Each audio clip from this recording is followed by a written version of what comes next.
Commissioner Hill, can you hear us?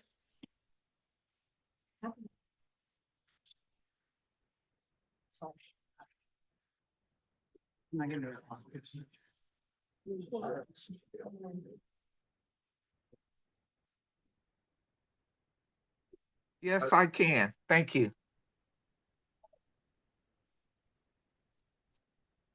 The name is Congress. I've done that. Have you really? I did one on town. I'm good. That's not here. Good. And I got a great story about that. That's a whole chapter in my book. Are you writing a book? You know, You should write a book. the chapter would be always make sure your suit. The chapter would be always make sure your suit pants match your coat. Shut up, really. Is everything zipped up and things? I had to. I did it in the badge. Say So I hi. thought Joseph A. Banks in the motion. So. There's some cheesy show and they had to testify. And their tactic was to wear the same color suits as the chairs. Any color match it with C-SPAN. So they. Yes, I know you guys wanted this, but, silenced. Yeah. I don't know. Any tips here?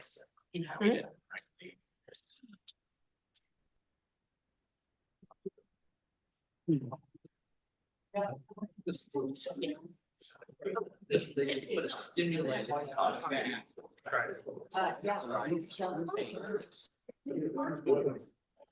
Hi, John. I'm good. How are you? Good to see you. Test 1, 2, 3. We had a chance to come talk.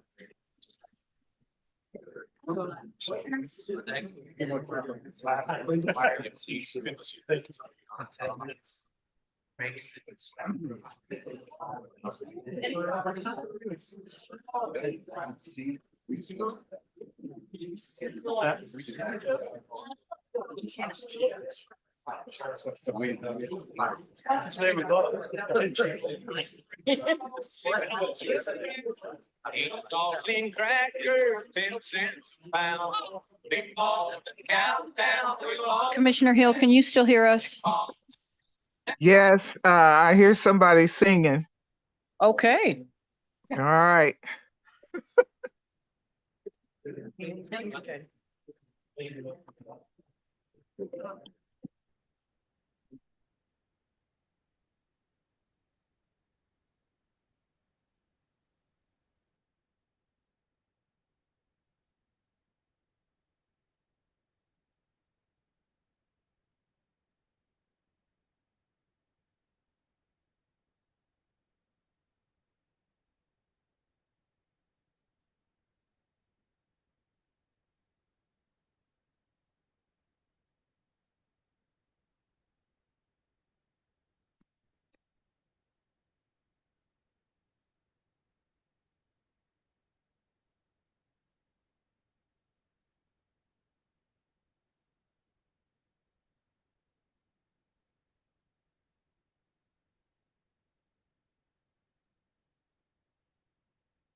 They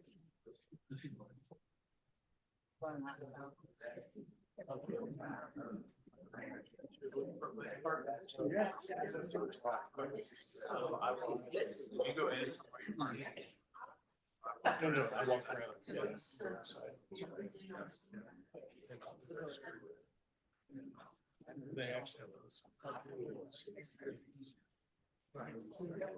That's what Oh, you want? Did you act them all? That's the. They got.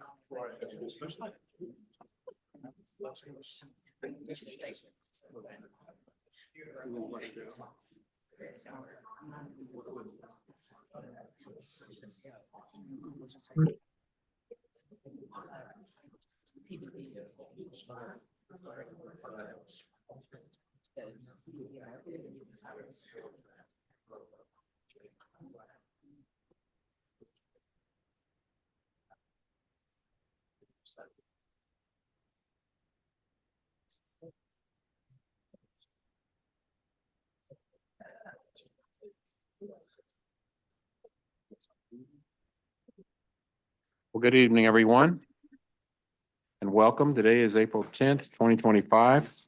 The special session of the Unified Government of Wyandotte County, Kansas City, Kansas. Before I call the meeting to order, I want to announce that we have individuals attending remotely as well as on site. All participants joining by phone should please mute your phone at this time, and this is done to avoid any background noise. During the meeting, please make sure that you announce yourself by name and title every time you speak, if you're allowed to do so that the public that is participating knows exactly who is speaking. Also, if you're allowed to speak, please make sure you speak at an audible level so that your comments can be accurately captured by our clerk for the record. This is critical given the number of remote participants and its current guidance from the Kansas Attorney General's office. I'll now call this special meeting to order. And ask the clerk to announce the meeting and conduct the roll call. Good evening. You are hereby notified that a special meeting of the Board of Commissioners of the Unified Government of Wyandotte County, Kansas City, Kansas is scheduled to be conducted in a hybrid format in the Commission Chambers of the Municipal Office Building, 701 North 7th Street, Kansas City, Kansas, on Thursday, April 10th, 2025 at 5 p.m. regarding number 1, ordinance approving execution of second amended and restated Star Bond project plan for the American Royal Project. 2, resolution setting and giving notice of creating a community improvement district for the American Royal Project. 3, resolution approving amended and restated development agreement for the American Royal Project. Roll call. Lopez. Here. Stites. Here. Davis. Here. Bynum. Here. Burrows. Here. Townsend. We have an absence memo. Burns. Here. Ramirez. Here. Hill. Here. Kane. Garner. Here, thank you, clerk. Tonight we are scheduled to discuss various aspects of the American Royal Economic Development Project.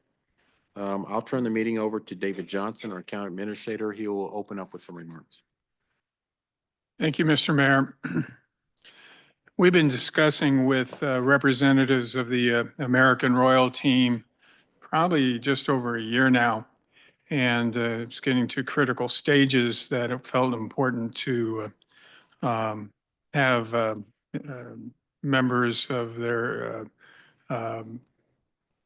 board of directors come and talk to us about their project. And I'm going to turn my time over to our economic development director, Chelsea Chisholm, and our economic development legal consultant, Todd LaSalle. So Chelsea. Thank you, Mayor, members of the commission. So tonight for our informational discussion, we have several members here representing the American Royal, Mr. Walt George with the Board of Directors Chairman, Gordon Lansford, Board of Directors First Vice Chairman, Lindsay Patterson Smith, Board of Directors Chair-elect, and Jackie McClaskey. They will start us off with an introduction, talk to you about the history of the American Royal, evolution of the project, some of the financial impact and feasibility study information, and then Todd LaSalle will cover the economic or the development agreement deal points, and we're here to respond to any questions that that the commission may have as we move through the presentation this evening. So with that, please, thank you. Thanks, Chelsea. Sir, could you state your name before you begin? Yes, my name is Walt George, and I am the chairman of the board of directors for the American Royal. And I want to say thank you for this opportunity. We're grateful to have an opportunity to present to you, and we're grateful for our partnership with Wyandotte County. We think that what we're going to talk about tonight is a great opportunity for all of us. Chelsea introduced my colleagues that will be also presenting tonight, but I'd also like to note and introduce Pat Macy, our managing director. We have several members of our board of directors with us this evening and friends of the American Royal, and we appreciate them coming.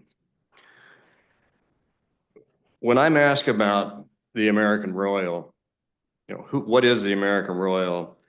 I always respond first by saying that we are a mission-driven nonprofit focused on agriculture and food. We exist largely to the generosity of our volunteers. They give us their time and they give us their treasure. And I hope that you'll see that tonight through much of what we talk about. Let me go ahead and get caught up here. We're excited to share who we are as an organization, what our vision is, what our vision for the future is, the impact that the American Royal Project will have, and how it will benefit Wyandotte County.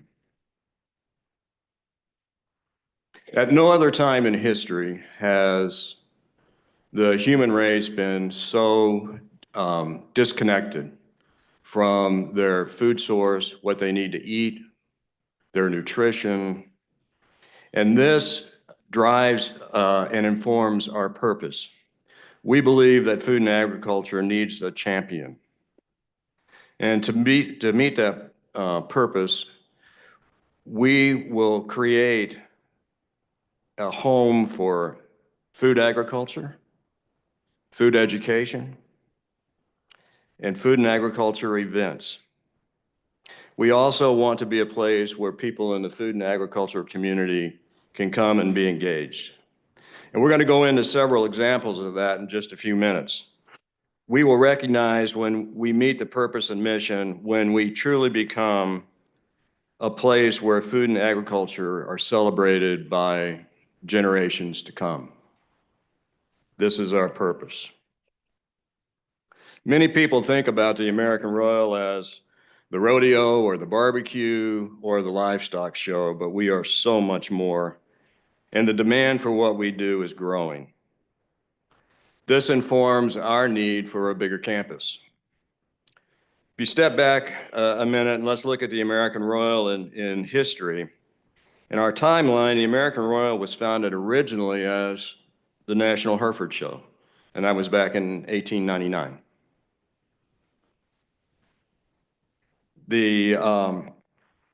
At the time, they had 55,000 attendees, and that was a crowd. We've transformed over many years, and we continue to. As you all know, the American Royal today is located in the West Bottoms. We're landlocked. We can't grow. If we are to meet our vision, we must move, and we are convinced that Wyandotte County is a perfect place for us. We'll talk more about why that is in a minute. And you'll see at the end of this chart that we broke ground in 2023 with a hope that we'll be in our new home in 2026. For us, this has been a 12-year project. And as most of you know, we had an agreed to development agreement which was placed on hold when the worldwide pandemic broke out. But none of that would have been possible without Wyandotte County.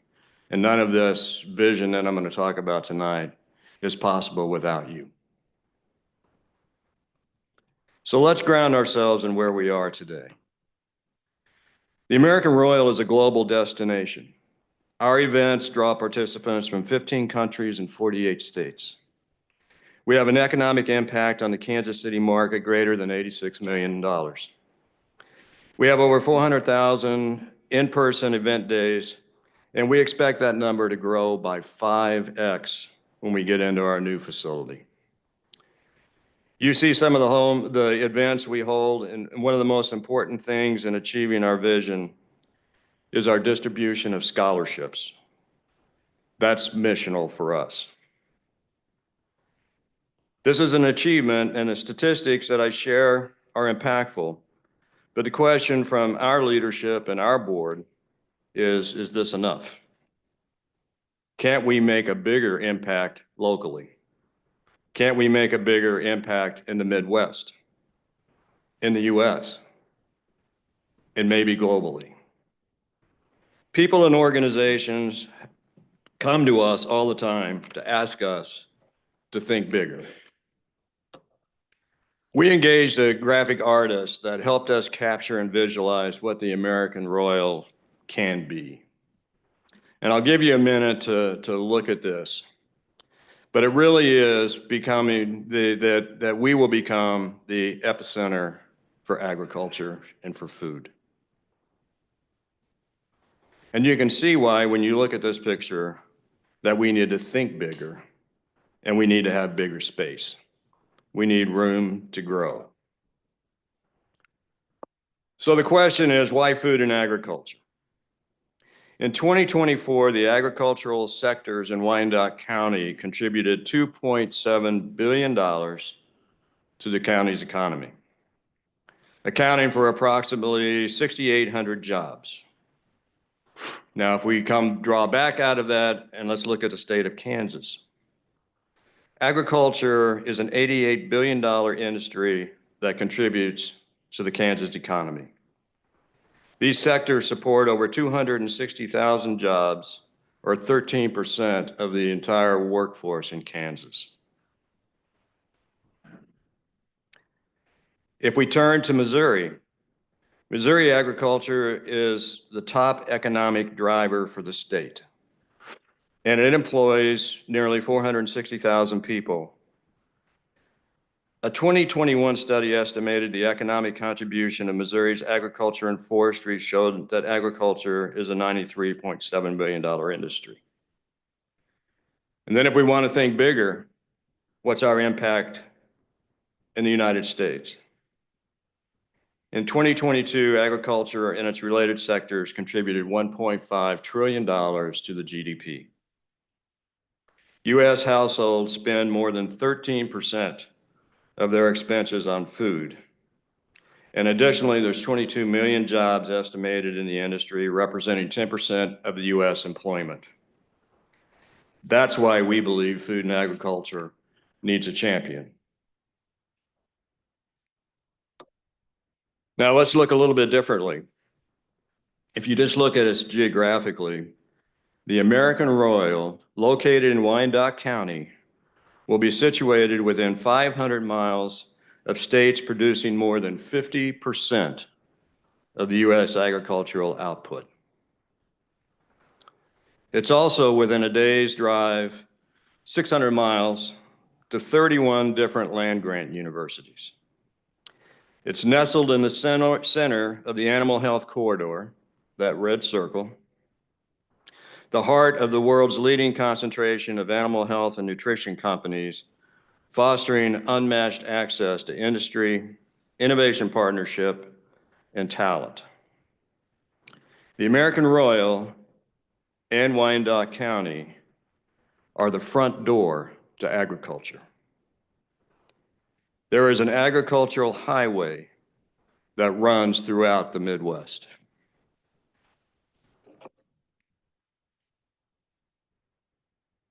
The American Royal is creating what has never existed, the epicenter of agriculture. The Royal will be a year-round events destination, and this is very important for Wyandotte County. We are not seasonal. We are a place for industry leaders to discuss hot topics, and we will create a talent pipeline for industry. We are a place for intentional and unintentional learning. the global hub, and more.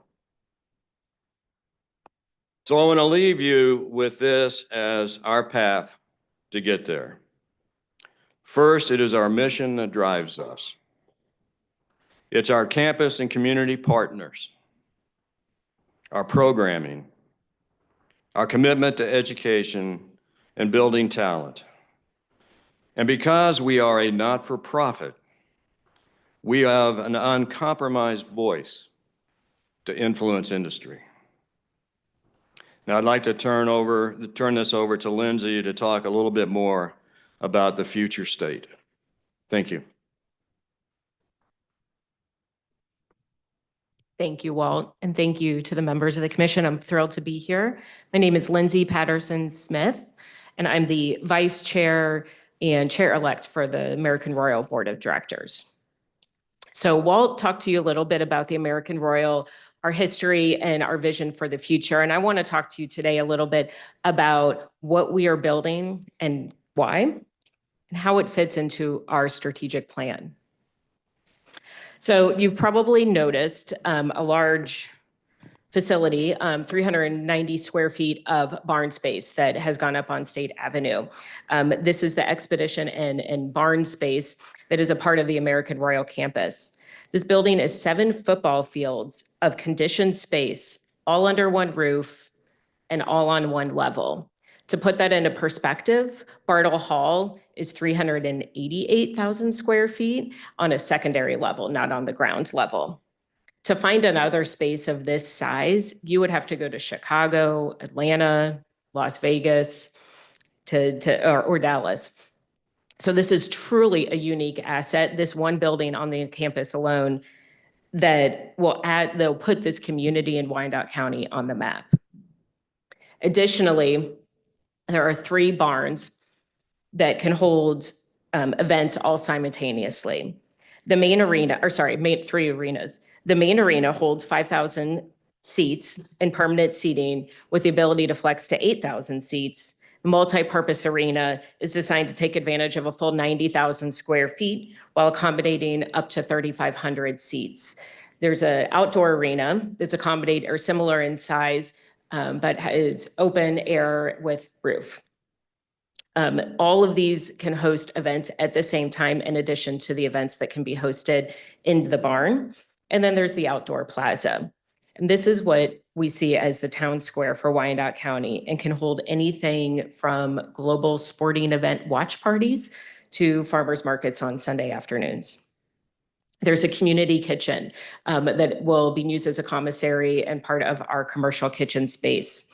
But one of the things we're most excited about in this facility is the Learning and Engagement Center. It's 80,000 square feet of dedicated learning space that doubles as the entry into our campus. So we see this as a way that everybody who walks through our doors will leave with some intentional or unintentional learning about agriculture and how that fits into their lives.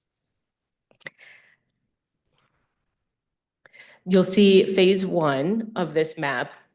So you see State Avenue. I don't know if there's a pointer on here. State Avenue. And so this is all phase 1. Here's the large barns. That's all, there's 5 gables, but it's all under one roof. The 3 arenas, the community outdoor space, community garden, and parking. There's also, in addition, a part of phase 1 is let's see if I can do this, some storage buildings and green space. And then part of phase 2 that will turn into our festival grounds. So if you look at these renderings, you'll see a lot of different types of events. These renderings show events that are all held in really mostly 2 of the same arenas. And I note this to show the diversity and the ability to flex these spaces into many different types of events for the community. Some of these are events that are on the American Royal calendar today. You can host a rodeo, a livestock show, but then there's things that are net new and added for the community. Here we show a volleyball and sports or youth sports. There's ability to host banquet dinners and beyond. But this isn't just the Royals venue. we don't see this as just ours. We see this as the community's venue. We've started and look forward to conversations with several Wyandotte County community partners, including all 5 districts of the Wyandotte County school system, the county fair, the United Government, and civic organizations such as Visit KCK and the KCK Chamber of Commerce. And of course, our friends at the Ag Hall of Fame and Research and Extension. But really, at the end of the day, this is all about more than a building and about a venue. This is about a place where people can connect, collaborate, and celebrate, all centered around agriculture. That's something the American Royal's been doing for 125 years, and we look forward to growing that reach. This is a place where with the Royal is education at the center of everything we do. We will focus on the opportunities for the Wyandotte County youth and families to educate and inspire residents in careers in agriculture. Educational programming at the Royal has developed and shifted over those 125 years. With the opening of this facility, we look forward to expanding that reach into the Wyandotte community. The Royal educates all ages, but we are especially excited to work closely with the Wyandotte County schools to provide exposure to agricultural learning and industry careers. And this focus and exposure on industry careers is not just because we believe in agriculture and the industry of it, but it's because there's an ever-growing and ever-present need for youth to get into the careers of agriculture. This chart shows a demand of almost 60,000 job opportunities annually needed within the agricultural industry. And these are jobs that have all levels of degrees, everything from trades to graduate level degrees. So there's something for everybody in there. And if you can see, it's kind of small on here, but the average salaries for these careers are good quality wages that will add to the community. And while the Royal is known as an organization focused on youth, we're also interested in connecting with lifelong learners of all ages. We believe strongly that everybody needs to understand food and agriculture literacy as a means to creating healthier and stronger communities. And we look forward to working with the Wyandotte County Research and Extension and the SNAP program to reach the right audience with this right message. And with that, I will hand this over to my colleague, Gordon. All right. Thank you, Lindsay. My name is Gordon Lansford, and I'm the first vice chairman of the board of governors of the American Royal and also a recent chair of the board of directors of the American Royal. Thank you for the opportunity to have us tonight to tell our story. We're excited to tell our story. You've heard a lot about it. I think I get the fun part because I get to talk about the impact that our organization and our campus will have on your community for the benefit of your residents and your taxpayers. So I think a key point here is if you think about our campus, it's really the anchor project or the catalyst to an innovative agriculture district. With that, it'll bring mixed-use development, hotels, livestock and ag association headquarters, as well as corporate headquarters, entrepreneur and technology incubators and accelerators, industry think tanks, as well as additional entertainment opportunities. I think you all know that we've worked hand in glove with our partners, the adjoining property owners, the J.W. Perry and Perry Holdings organizations. And their projects will not proceed as planned without the completion of our project. Their design is seamless with ours. They've made this statement several times that you won't know when you step off of our property and onto theirs. So we've worked hand in hand with them. And I think you all are familiar with some of the great development opportunities that they're going to create that will create additional revenues, taxes, et cetera, again, for your community and your taxpayers. I've got a couple of quotes here. First one is from the J.W. Perry Company. We want to clearly state our support for the American Royal vision.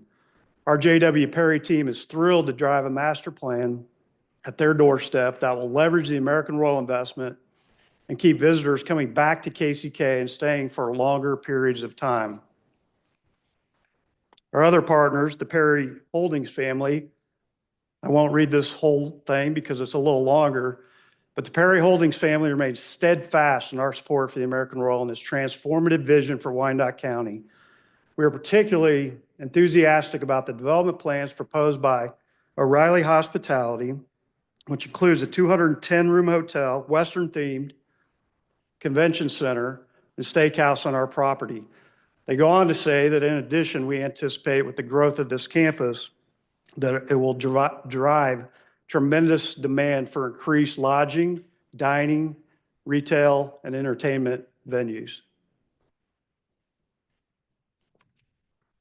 So why did the American Royal choose Wyandotte County? Why are we here?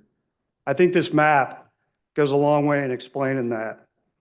First of all, if you zoom out and think about what Walt said, we're in the center of the country. You're in the center of the country.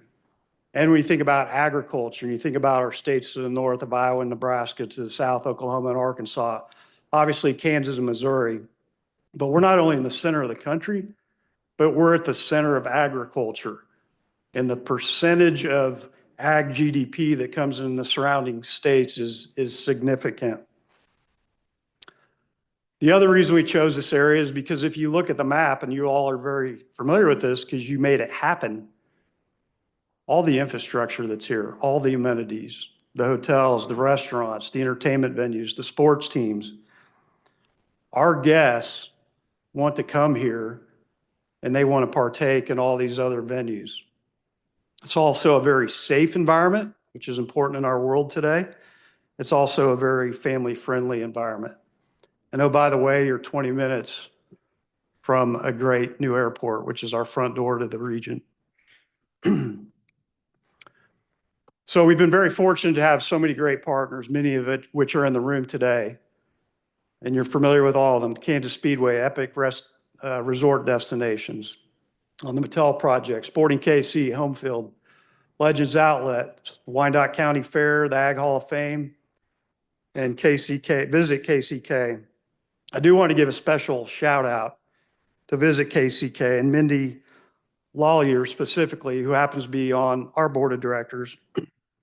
She has been, and that whole organization has been lining up events to use this facility. I'll talk about some of those here on the next slide, but there is pent up demand for people to come use this facility in your backyard. They just need to know when we're going to restart, because that'll tell them when we're going to finish, and we can start booking those events. So when you think about these events, you see a bubble diagram here that talks about the type of events. But I want to reiterate something my colleague Lindsay said. We have 400,000 square feet of conditioned space, single level, ample parking, concrete floor, and all the amenities to go with it. So if you start to use your imagination, these barns can have dirt, which they will a lot with our activities. You can put courts in there. You could put ice in there. You could put carpet in there. There's not much you can't do in this unique facility that's in your backyard. And again, I want to reiterate the convenience of the parking, not to mention the attachment of the performance arenas with that big 400,000 square feet. And not only the amenities that are here now in your community, but those that will come because of our growth and your growth. So when you start to think about some of these bubble diagrams, you think about the auto show, you think about the home show, you think about youth volleyball tournaments, soccer tournaments, basketball tournaments. Those are all events that drive a lot of people into your economy. And I'll talk later about some of the numbers and the attendance we expect to have through that. I want to talk about a couple of examples of events. And I picked two because they're very, very different. First one is the Kansas Dental Association. They want to use our facility to come into your community and offer free dental checks for your residents. That's just one small example.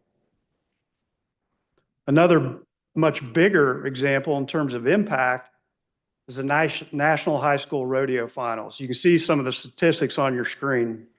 That generates about $13 million for that event, 91,000 visitor days, close to 2,000 contestants, a lot of animals of all shapes and sizes, and a large Western trade show.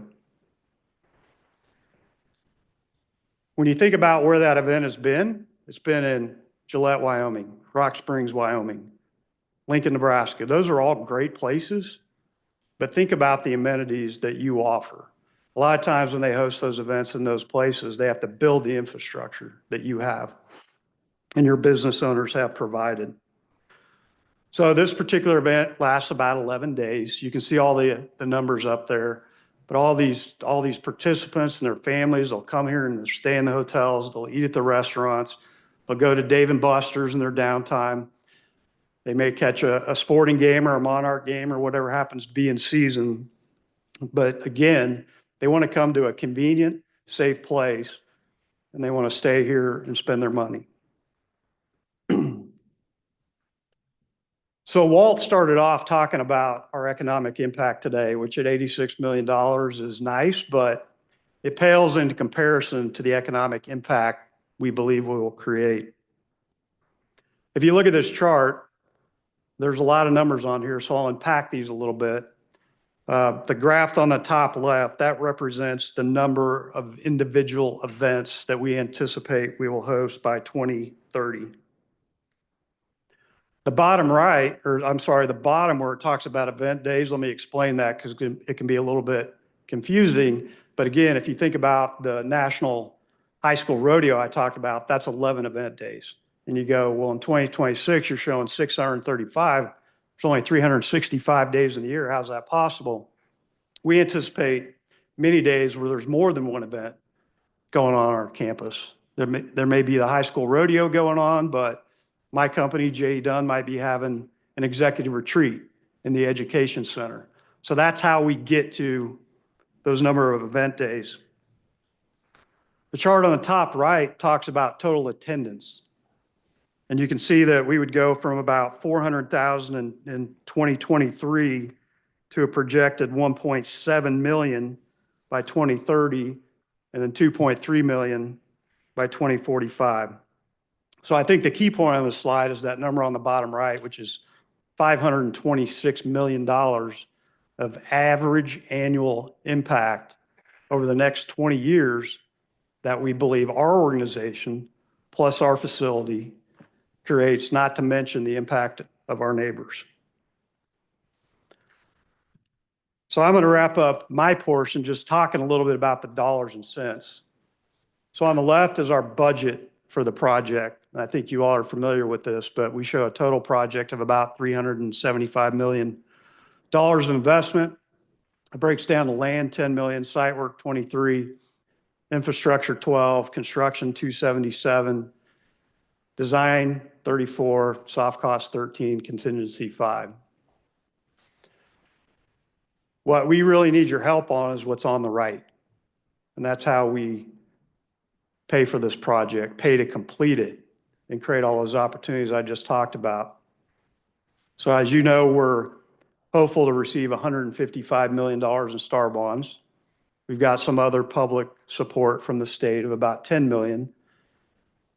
And then we anticipate about $210 million of private funding for this project. It was always anticipated that this would be a public-private partnership, as many development growth opportunities like this are. I do want to take an opportunity to call out Lindsay Patterson Smith and her foundation, the Patterson Family Foundation, because they're a big part of that bottom number. But it was never their intent, nor their ability, nor can they or should they do more than they've already done. One of our holdups in raising more dollars is to have certainty of the completion of the project and have a signed development agreement. So we really need your help with that top number and frankly, the bottom number, because we have a lot of pent-up demand until we're able to reach a STAR bond deal that's so important to this project. So with that, I'm going to turn it over to our friends at Polsinelli to talk a little bit about the details of the deal with you. Thank you. Thanks, Gordon. Mayor, members of the commission, Court Maxwell with the Polsinelli firm. I've been honored to represent the American Royal for going on 12 years plus now on our journey to this new campus. And no time has it been more real than us standing before you right now. Walt, Lindsay, Gordon did a great job of telling you about the project, the numbers, the civics, the education, all of those components about it. I want to go down to just the pure dollars and cents. And the pure dollars and cents is why we've all needed to work so hard on this deal for a long time. But what we've brought before you through a lot of negotiation with your staff, your administrator, your outside counsel, and all of you is what I think all of us can stand behind of the process makes these things better.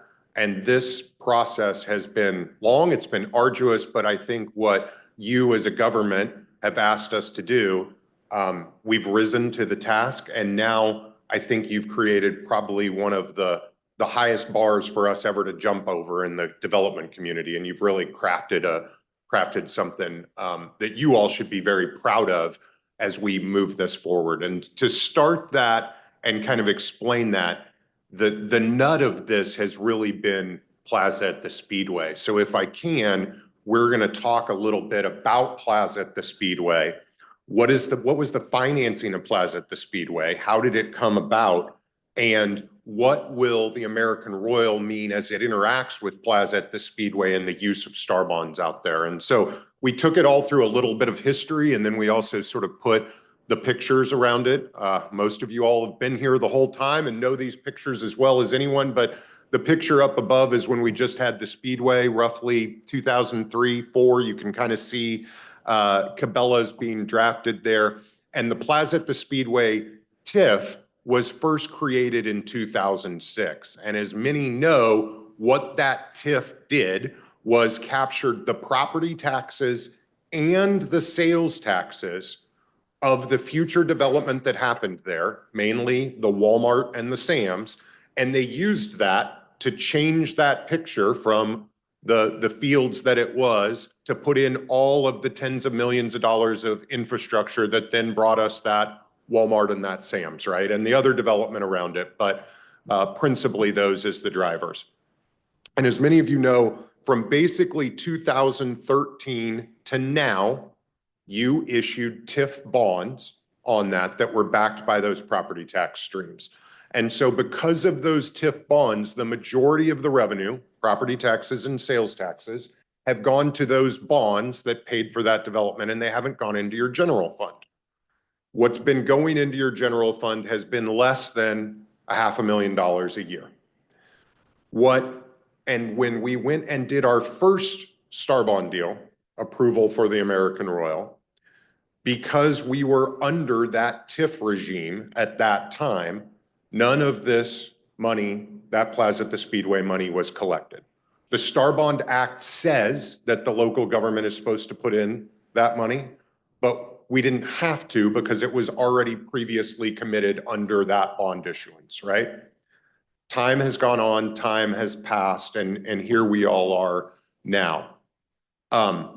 And what we are asking through this both project plan, star bond plan, and new development agreement is we need to capture that local sales tax as part of the star bond project, because that's what state law says. That's what the Secretary of Commerce says. That is what is being told to all of us of the way to move forward here. But, and I'm going to go through what all those numbers look like, there are some interesting things that occur even in that. When we reset this project plan, we will terminate the TIF, and that will release substantial money back into the general fund on an annual basis for all of the citizens of Wyandotte County and you as their electeds to be able to place.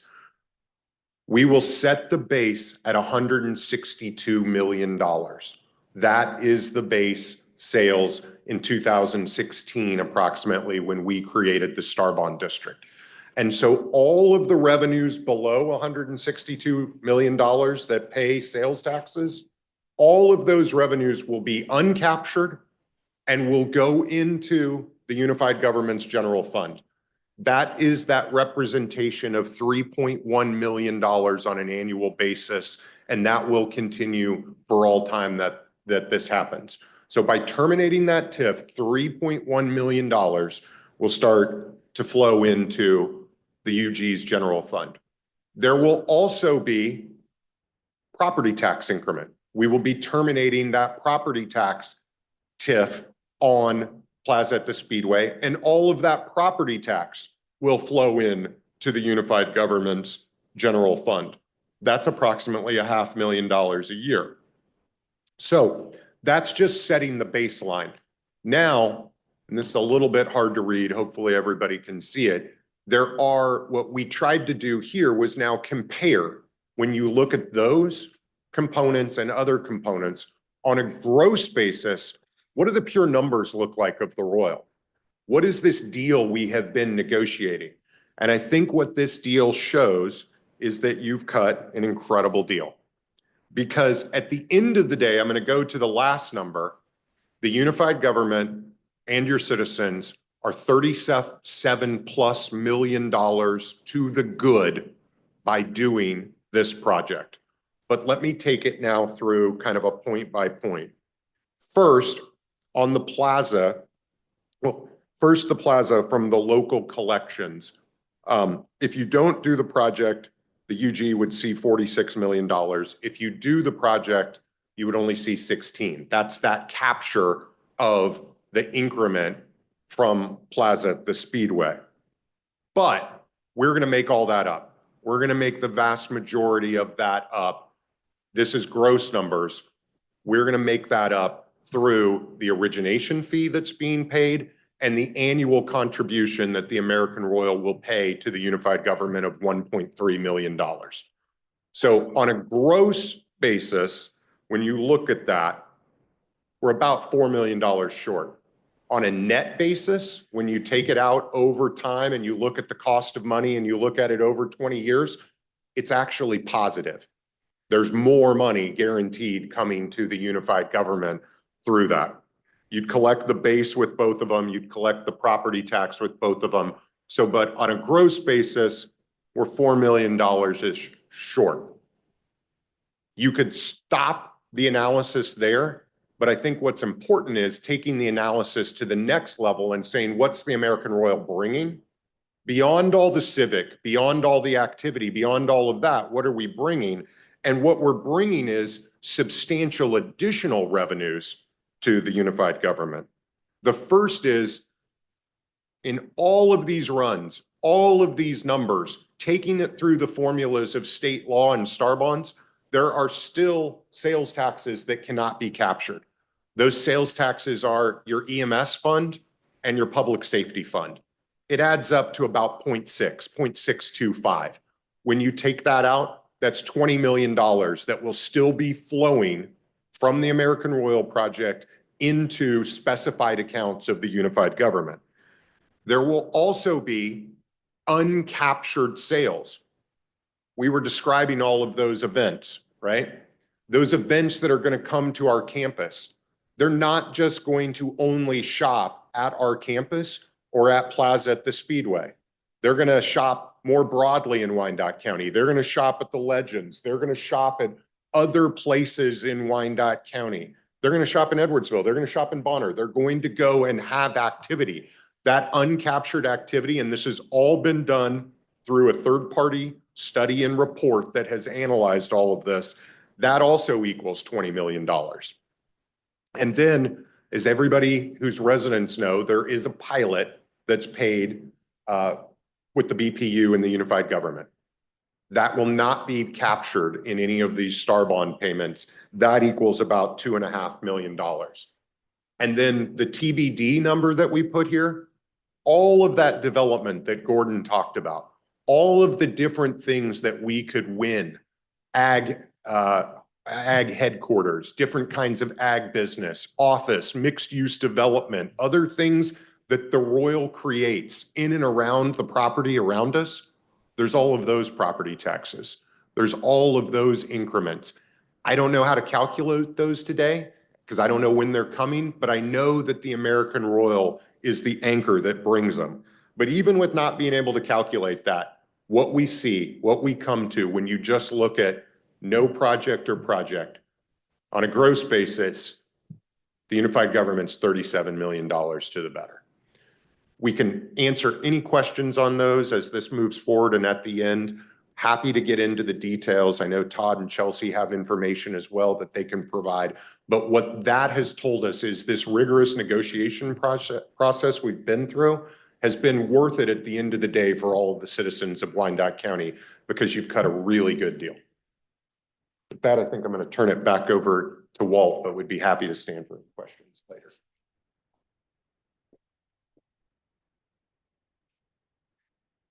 I'm going to just wrap up very quickly, and I won't go through the chart. But what I would say is we view this as a partnership. And in a partnership, both parties need to benefit. From our perspective, we get a world-class campus that will allow us to fulfill our mission as a nonprofit. The citizens of Wyandotte County get the benefits of having a place where they can go, a place where they can participate in all kinds of programming. We can be good influence in the schools for the students of Wyandotte County. And for the unified government, you get a financial stream that comes off of the campus. So we see this as a true winning proposition for all three parties. And we appreciate the opportunity to be heard tonight, and we are available for any questions that you might have.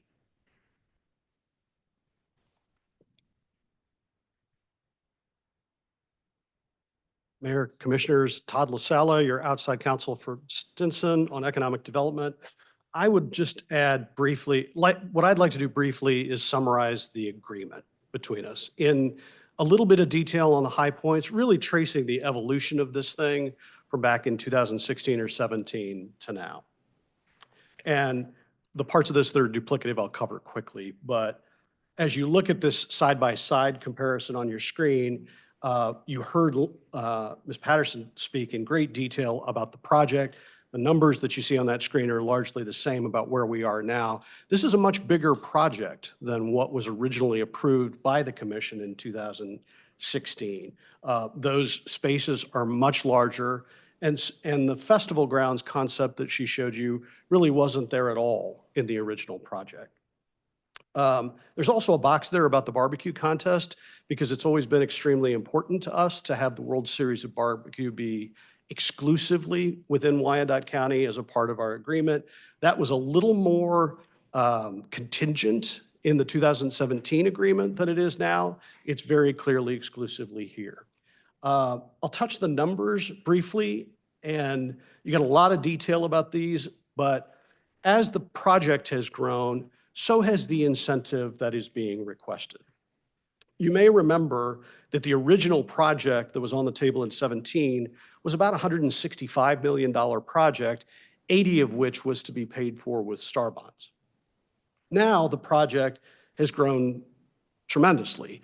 If it includes the festival grounds, it's about a $450 million project, but even the phase one that they talked about is $375 million. But consequently, the $80 million STAR bond ask from 17 has now grown to where they're asking for $155 million of STAR bonds. The bonds would be placed in a different way than we originally contemplated. The 17 agreement really thought about a public sale of bonds. What's contemplated here is slightly different and probably represents slightly less risk for the unified government in the first place. And what I mean by that is, instead of a public sale of STAR bonds, the original sale that we would go out and do for Plaza at the Speedway is very likely to be kind of a private friends and family offering, where it would be privately placed with connections and relationships that the American Royal has. That private placement bears less risk to the unified government and its credit rating, at least initially. And then the expectation is that down the road, after the Royal is opened, after these facilities are going, and there's some sales history, only then would we go out and do a public sale, a public placement. Again, I think from our perspective, that represents less risk than what was contemplated in the original deal in 2016-17. Plaza at the Speedway, Mr. Maxwell talked about this in great detail. We should too, because it is a significant change in the deal. Many of you remember the Plaza at the Speedway was not originally pledged. And Corb's right, all of those revenues were pledged to the TIF bonds originally. For this deal, they are required to be pledged. We would have to commit to pledge that revenue for the entire life of the 20-year life of the Star bonds. So that is just inherently part of the equation here. In a minute, I'm going to talk about two revenue sources that Corb alluded to that are supposed to mitigate that loss of sales tax revenue from Plaza at the Speedway, but I'll get to that in a moment. The last thing on this page is the CID request. There is slightly more CID, I say slightly, it's at least $30 million more that is requested in this deal than the prior. Again, the numbers have grown, so has the incentive. But again, CID was always part of the equation here. This is just a larger expectation, a larger number. The only other incentive that's on the table here is industrial revenue bonds. IRBs in this case are not for tax abatement purposes. They're really about abating the sales tax on the construction materials. As you know, we have done that a lot, and that is contemplated here too. It really always was. However, as we try to figure out how to get money back in the door from the American Royal related to the pledge of Plaza at the Speedway and that sales tax revenue that we now have to put in the deal, one of the things that we've asked for is a $5 million origination fee on these IRBs related to that sales tax, that abatement of the sales tax on construction materials. So part of the equation, part of what comes back to us is $5 million up front when we go issue IRBs. And that's going to happen the same time as the Star bonds. Secondly, and connected to this is an annual payment that the American Royal would make to us to, again, mitigate our exposure from Plaza at the Speedway. It is now, we've talked a lot about how to structure this payment, but it's ultimately $25 million that is structured over 19 years, and it's a flat payment of about $1.3 million a year. And so, as Mr. Maxwell said, he talked about both the gross dollars and the net present value of the dollars. I'm going to just pause here and say something that many of you already know, so please forgive me. But the time value of money, as you analyze this, is pretty important, right? $1 in your pocket today is worth more to the unified government than $1 that you get 10 years from now, 19 years from now. So as you do the analysis and you look at the economic models here, we've done this math several times, several ways. We've run models with various assumptions about whether Plaza at the Speedway's retail sales go up, whether they're right at projections, whether they're below projections. But Mr. Maxwell is right that on a gross basis, we are often slightly below, on a gross basis, the dollars are slightly below what you've pledged at Plaza at the Speedway. When you run the net present value, when you take into account time value of money, in most scenarios, we are at least even, and in a number of them, we're ahead. Meaning what we're getting from the American Royal, either through these annual payments, origination fees, that combination, or because the bonds have paid off early and we start getting our money back, either way, in all of the scenarios that we're running, we are pretty much neutral. In many of the scenarios we're ahead on a net present value basis. So again, I'm going to say that one more time and hit it hard. On a gross basis, we are contributing something to the project. We are, absolutely. On a net present value basis, once you take into account time value of money, for the most part, we're even, or in many cases ahead. The last thing I'll talk about is the public-private ratio, which we've negotiated about in this deal quite a lot. The original deal was very much a 50-50 proposition. In this one, we negotiated to where the star bonds are really about 42.5% of the public investment, heavily negotiated point, but that's where we now are. There's a lot to this development agreement. I'm happy to talk about all of it. If I were to hit the high points for you before we respond to any and all of your questions, we're here to do that. That's the large summary I'd give you. Okay, do we have anything else that we want to do, or commissioners, we'd be happy now to answer any questions, and as would the development team. Okay, thank you all for the presentation. I'm going to open up for questions from our commissioners if there's any.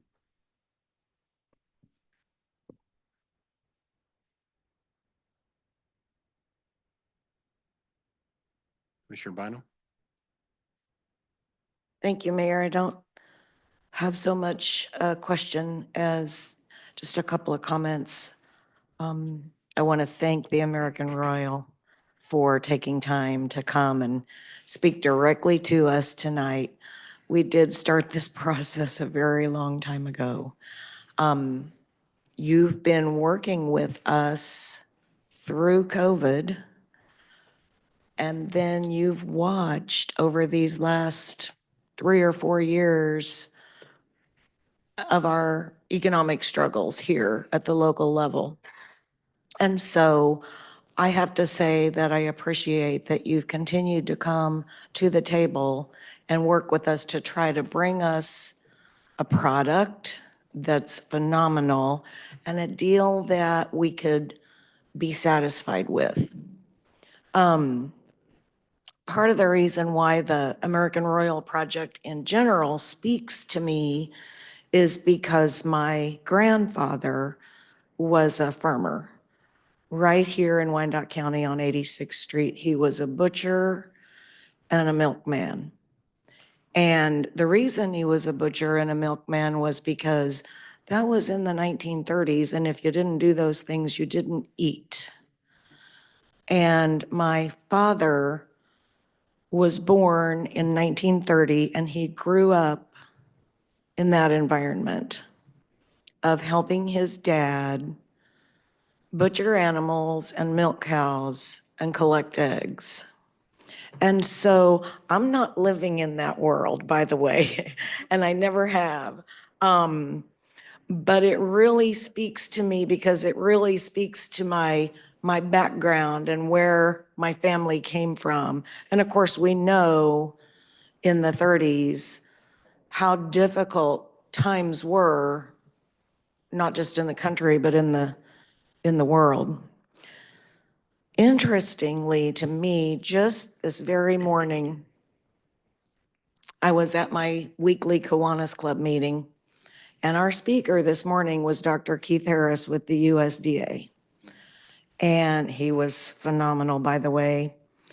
And he was stressing to us just today that every single day, 320 million Americans are touched by ag every single day immediately as they get out of bed, before they've even have a bite to eat. From the fabric of the sheets, and these are his descriptions, not mine, but I thought it was extremely compelling, to the flooring that they step out of bed onto, to the water that they use to get cleaned up and get ready for their day. And I thought, that is so interesting that my day is being bookmarked with agriculture. And frankly, I really appreciated it. And so what it points out to me is that we're really never separated from agriculture. But at the same time, I personally think that we might be more separated from agriculture, especially in this community, than ever before in our history, possibly. And I think it's quite possible that we may not have ever needed what you bring more than we need it right now. And so with that, I just want to express again to you how much I appreciate what you're trying to do, how much I appreciate that you've stayed at the table and that we've stayed at the table, because it hasn't been easy. I mean, I don't think any of us would say it's been easy.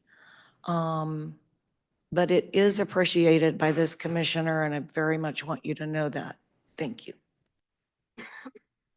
Thank you, Commissioner. Commissioner Kane. Thank you, Mayor.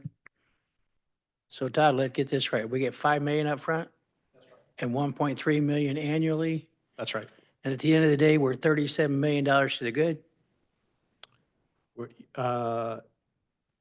$37 million to the good. We are collecting, yeah, this is Mr. Maxwell's number, but Corb, am I right?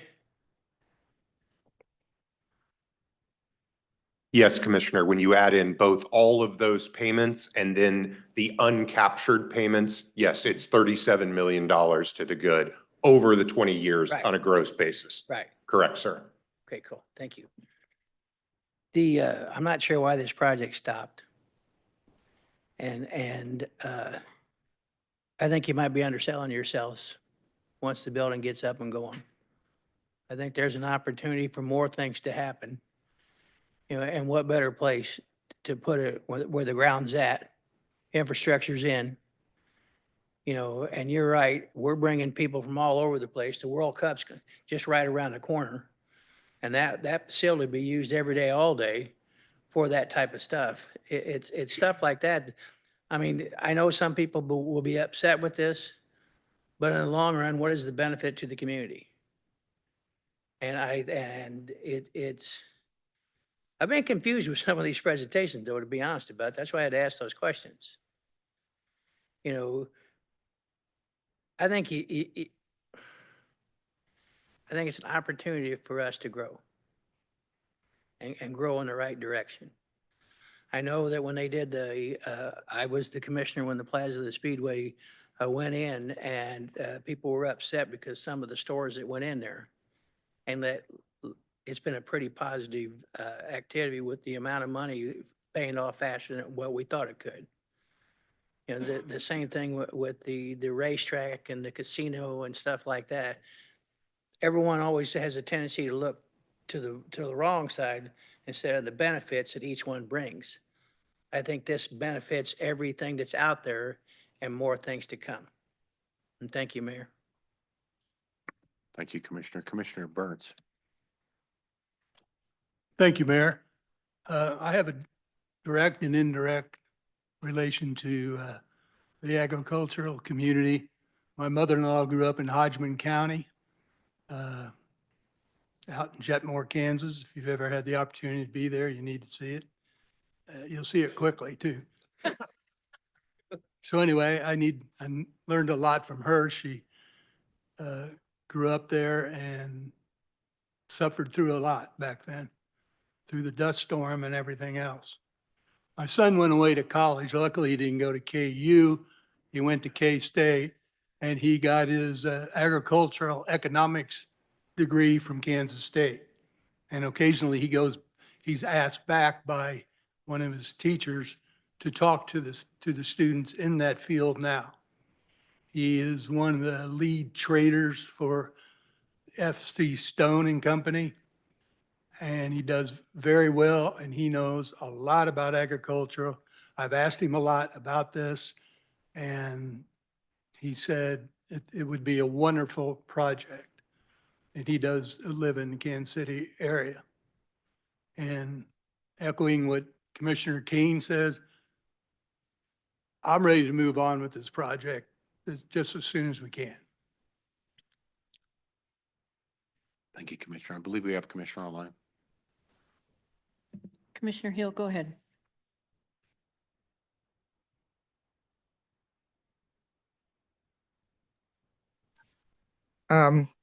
Thank you, Mayor, and thank you, Ms. Monica, and thank you all for the presentation on this evening. Just going with a couple of comments that Commissioner Kane made. I just want to take that to the next level, would you please explain to me when would we receive the first amount of money that has been pledged? How does that process work? I guess that's what I'm really wanting to know. Like, say, phase one is done, the activities are beginning. When does the UG receive the funds after things are happening? Is it the following year after? So say it opens up in July of 2026 or whatever year. How would that work? Commissioner, this is Todd LaSalla. Appreciate the question. I spoke about an origination fee that's $5 million part of the equation. That would happen when we issue the bonds. And the first annual payment of $1.3 million we would receive on May of the following year, May 15th of the following year. So that's when those monies would start flowing to us. If those are the monies you're talking about, that's when that money would begin to flow. Okay, and so the origination, meaning when the ink is still wet on the paper, or how does that work? The origination of 5 million, when would that occur? That we would do that in connection with the issuance of IRB bonds, and we've said in the agreement that's going to happen at the exact same time that we issue STAR bonds. So the American Royal would hopefully want to do that this year. The expectation is that they want to get out and do that as fast as possible. So I would expect that $5 million to land this year. If that happens, the first annual payment is then due May 15th of 2026. So by May 15th of 2026, we will have collected $6.3 million based on the payment schedule we've talked about. Okay, thank you very much. I appreciate that. Thank you, Commissioner. Commissioner Lopez. Okay, you said 37 million in 20 years is what we're gonna get? Yes, sir, Commissioner. Those are the numbers.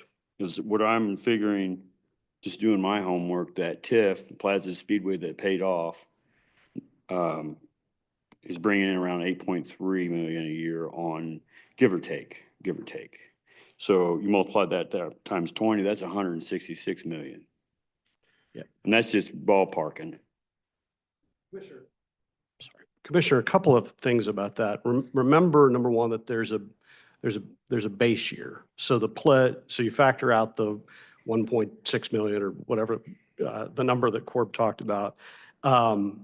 So that is part of the equation. We also had projections run by an outside consultant about the sales tax for that asset, that location over the 20-year life of the project. So the numbers that you're seeing in Mr. Maxwell's presentation, the numbers that we ran our models on are all based on these sales tax projections that came from an outside consultant. So we ran them that way. And frankly, Commissioner, if the consultant is wrong, we also ran models where the projections are much richer than what's expected in these models and much less. And what you find is that when it's much less, when it's not as rosy a scenario as the projections the consultant gives us, what happens is our pledge from Plaza at the Speedway is less. And we wind up protected by the certainty of $5 million up front and a flat payment of $1.3 million. We're protected by that. In scenarios that we run where the projections, like you're saying, if the projections are much higher than what the consultant suggested, what happens is that the bonds pay off a lot faster, and then we start getting the full revenue stream from Plaza at the Speedway earlier. And in those scenarios, under those models, we come out ahead. No, I get that. Okay. And we told our people a long time ago, when this pays off, you're gonna see that. And now You know, of course, what, 2017, it wasn't a deal because the TIF wasn't paid off. Well, now it pays off. Oh, hey, we can hijack that for another 20 years. But that's not making sense to me. And then now we got to tell our folks, well, hey, we told you 17 years ago this is going to pay off. Well, by the way, now it's not, now it's going to be another 20 years. Sorry. And we got folks going to the grave. Yeah, Commissioner, I That's totally. my issue. That's my issue. No, I get it. That's my I issue. totally understand. And here's another thing is, I mean, I see a lot of American Royal people out here, and that's great. But how many of you folks live in Wyandotte County? How many of you folks chew our dirt? How many of you folks pay our taxes? You move to Wyandotte County, chew our dirt, and let's have a more serious conversation. That's my deal. Yeah, Commissioner, I totally understand the policy issue. I do. And I will tell you, that's the reason this has been so hard. The fight that we've been having, the back and forth, the negotiation, and these payments that you're hearing about, the 5 million and the. No, and Yeah. I get that. All of I that is totally to try get and that. mitigate I that totally very get issue. that. Now, I mean, I'm all for ag. My family are huge cattle barons in Oklahoma. You know, huge. Running 10,000 acres. I mean, they're monsters down there, but I'm all for the ag. I'm all day long for the ag. I'm 100%. It's the do-re mi. That's what we need to, you know, the way I see it is that whole area is trying to be corporatized. And who lives in Wyandotte County? And getting the, all the returns. I mean, of course, according to Wyandotte, there's 5.3 billion in investments since 2015 to 2023. Where's our return? Where's it at? Well, we're just gonna, more star bonds, more this, and that's my issue. At the end of the day, just pay the money and keep moving forward. And if you want to be partners here, then live here and pay the money. Help us out. So that's where I'm at with that. But thank you. Thank you, Commissioner. Commissioner Ramirez. Thank you, Mr. Mayor. I'm going to agree with my colleagues. We're beating a dead horse at this point. Beating a dead horse is kind of understatement. This has been going on too long. We need to just get it over the goal line. So I ask, what are next steps? Where we go from here? I don't know if it's going back to committee, or it's going to come back to full commission, but I'm done beating a dead horse. Commissioner, for what it's worth, we have noticed a public hearing for the full commission on April 24th. Knowing that we were going to do this, we have noticed up that that commission meeting. If it's the will of the commission, this could be heard on we've gone through the statutory process, so this can be heard, is scheduled to be heard at your April 24th meeting, and you can vote on the matters related to this, all of the matters, including the project plan, including the development agreement, including the CID. You can vote on all of that. We have set the table, if you will, and gone through the procedural process to notice this up for April 24th.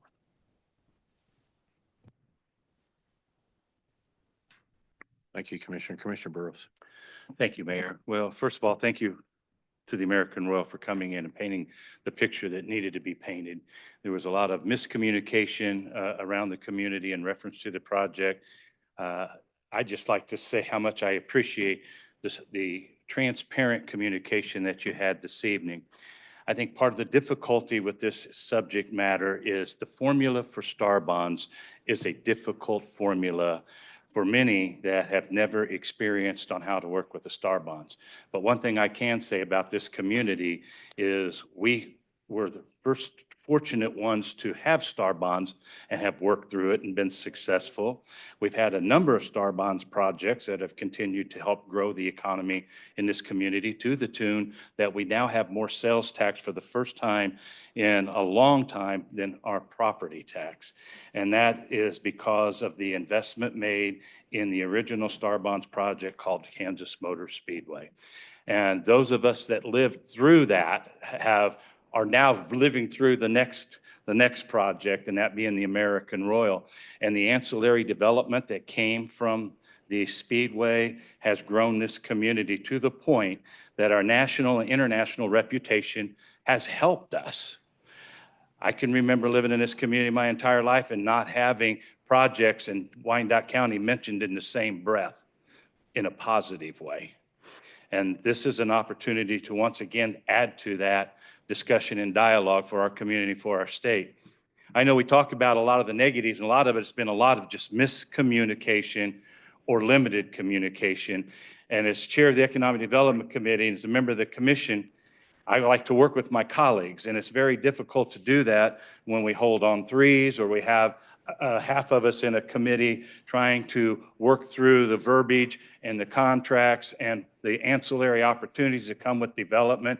And I know our two councils in the room that have been discussing this issue know what we have been through, because you have been through the same thing.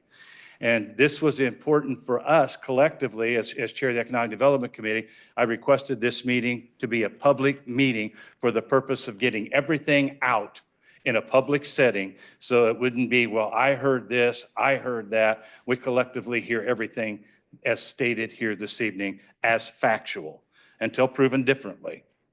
When it comes to STAR bonds, I believe, Todd, you mentioned a third-party consultant that went and looked at the numbers.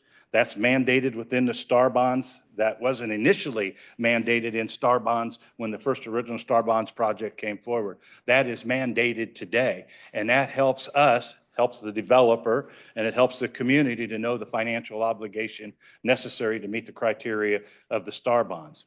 I think the trickery in this STAR bonds project is the fact that the $5 million upfront and the $1.3 million per year, it's almost an offset, it's almost a push. And people say, well, why don't they just put the 25 million up front? Because STAR bonds doesn't work that way. You have to have that revenue source and to pay for the STAR bonds, and that revenue source is the sales tax, and you're reimbursing that through the 1.3. That's the incremental sales tax that is coming off of the Plaza at the Speedway from the 2016 or 2017 base.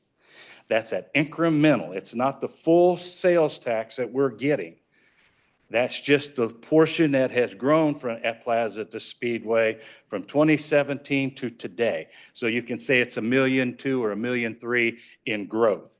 What we're also receiving is, now that the TIF is off and it expired, we are getting the additional property tax that comes into our general fund, and we get the additional EMT money that comes in that was not available. And under STAR bonds, once those previous sales taxes are identified for another purpose, they can't be utilized for STAR bonds, but unless they are put in after. So they were in there before STAR bonds was proposed for that area. That's why they were captured in the TIF. And this formula is extremely difficult, but it's a formula that works. And having the third-party consultant is extremely important. I can share with you, in my years of experience in the legislature, STAR bonds has been combed through, has been utilized, has been, I'll even say at times has been abused. And we see those failures in some areas, but we haven't had those failures here. And I'm excited to see that. And I just want to thank the Royal for giving Wyandotte County consideration in allowing us to expand our national footprint one more time and bring in the ancillary development that we so sorely need to help with our general fund and the services we provide this community. I want to thank the administrator and the mayor and my colleagues for their patience in this evening, because this was important to me as chair of the Economic Development Committee to ensure that Everything was on the table. No more secret discussions, no more miscommunication. It is here. This is the plan. These are the numbers. So you ask what the next step is. As chair, I can take it back to committee. That's one of the prerogatives I have to work it. And with the fact that we haven't had a public meeting, you have it slated for a public meeting. The process is important. Time is money. I understand that. But it's also important that we do what's right for this community. We represent Wyandotte County and its constituents and their tax base. You represent the American Royal and your project, and this has allowed us to review how we do economic development and commit those long-term future revenues to projects in our community. We are responsible for providing services, and we need to ensure that those dollars are there to do so.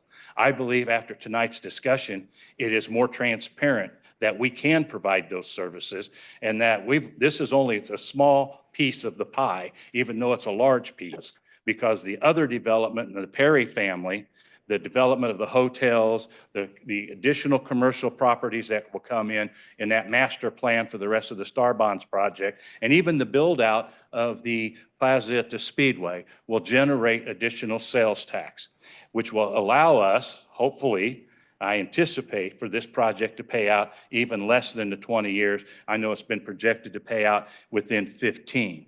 That puts the money back in our back in our general fund a lot quicker so that we can get over. I do understand the commissioner's comments about we made a commitment to the people. Those commitments were made by the state and a previous administration. And in the legislature, we don't tie future legislators' hands with policy. This contract was eliminated and then re-implemented.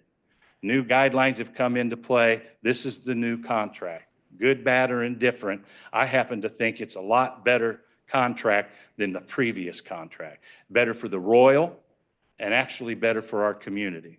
And we have a lot of pluses here. We have the Agricultural Hall of Fame, which has its national charter, which will be a partner with the American Royal. We also have the complement of the racetrack, the development that has occurred there, the additional development that is coming. So this is actually a catalyst for even more development to come.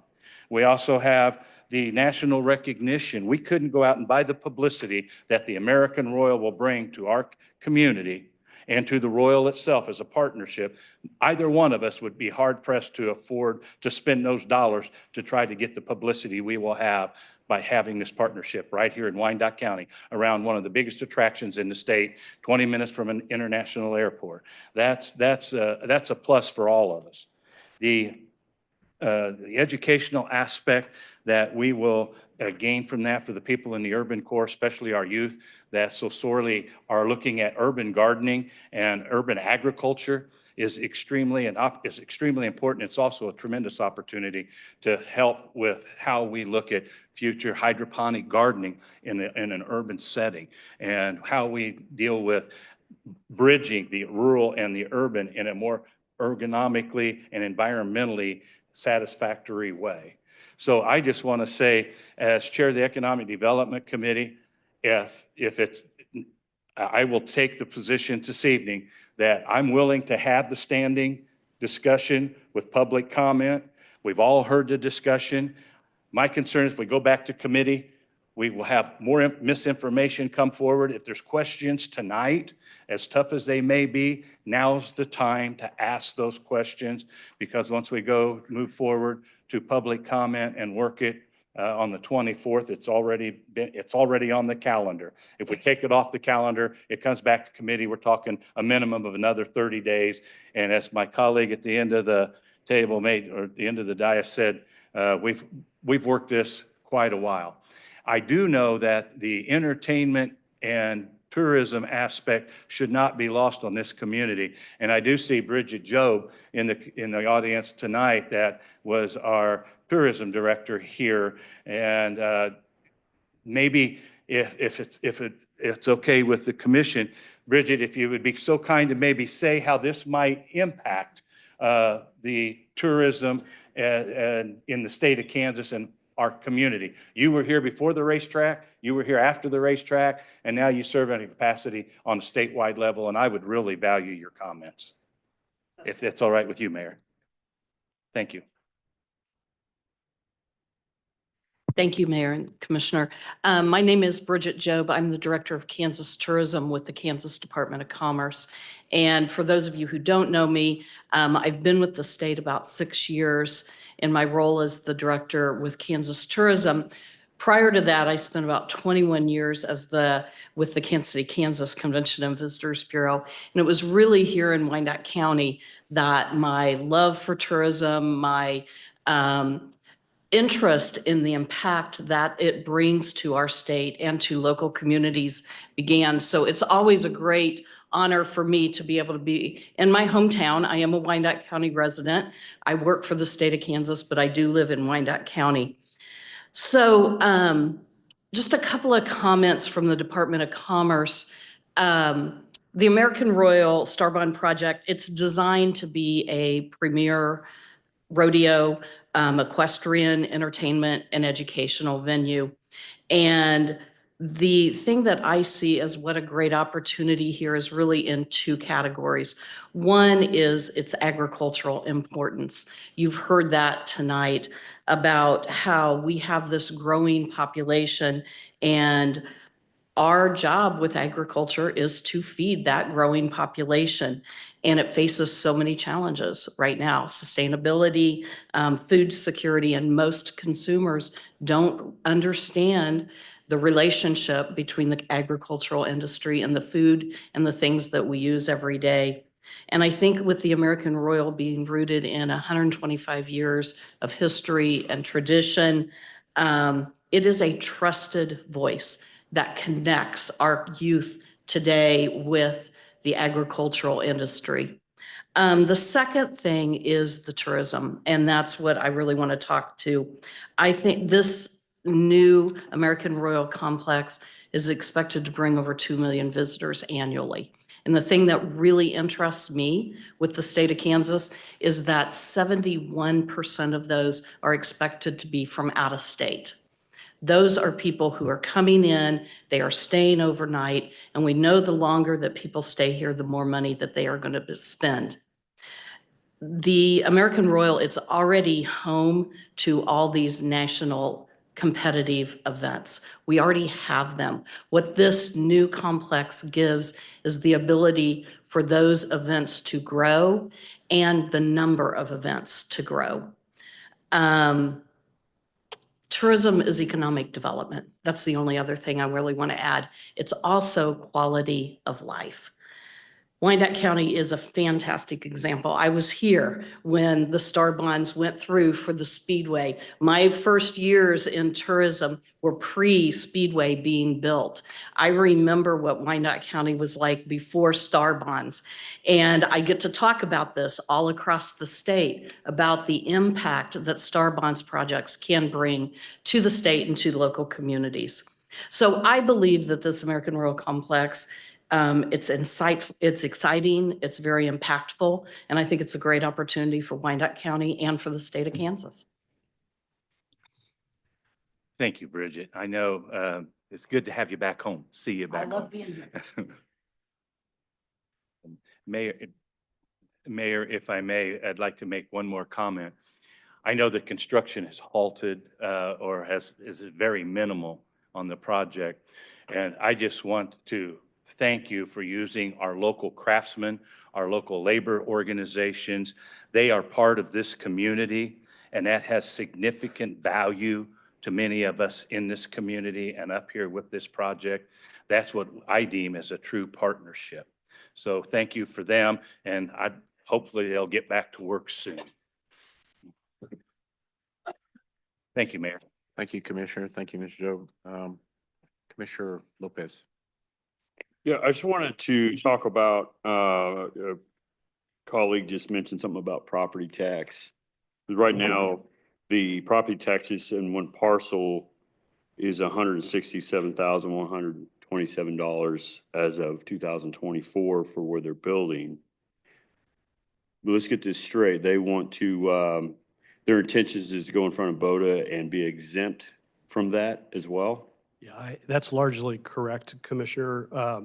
As this was, I probably should have mentioned this in my presentation. In 2017, it was mentioned that they intended, the American Royal has a charitable purpose, right? So it is their intention that the core American Royal components that they describe, those arenas, certainly the agricultural educational facility, the components that they're describing that are core Royal, it is their intention to go to BOTA and seek property tax exemption.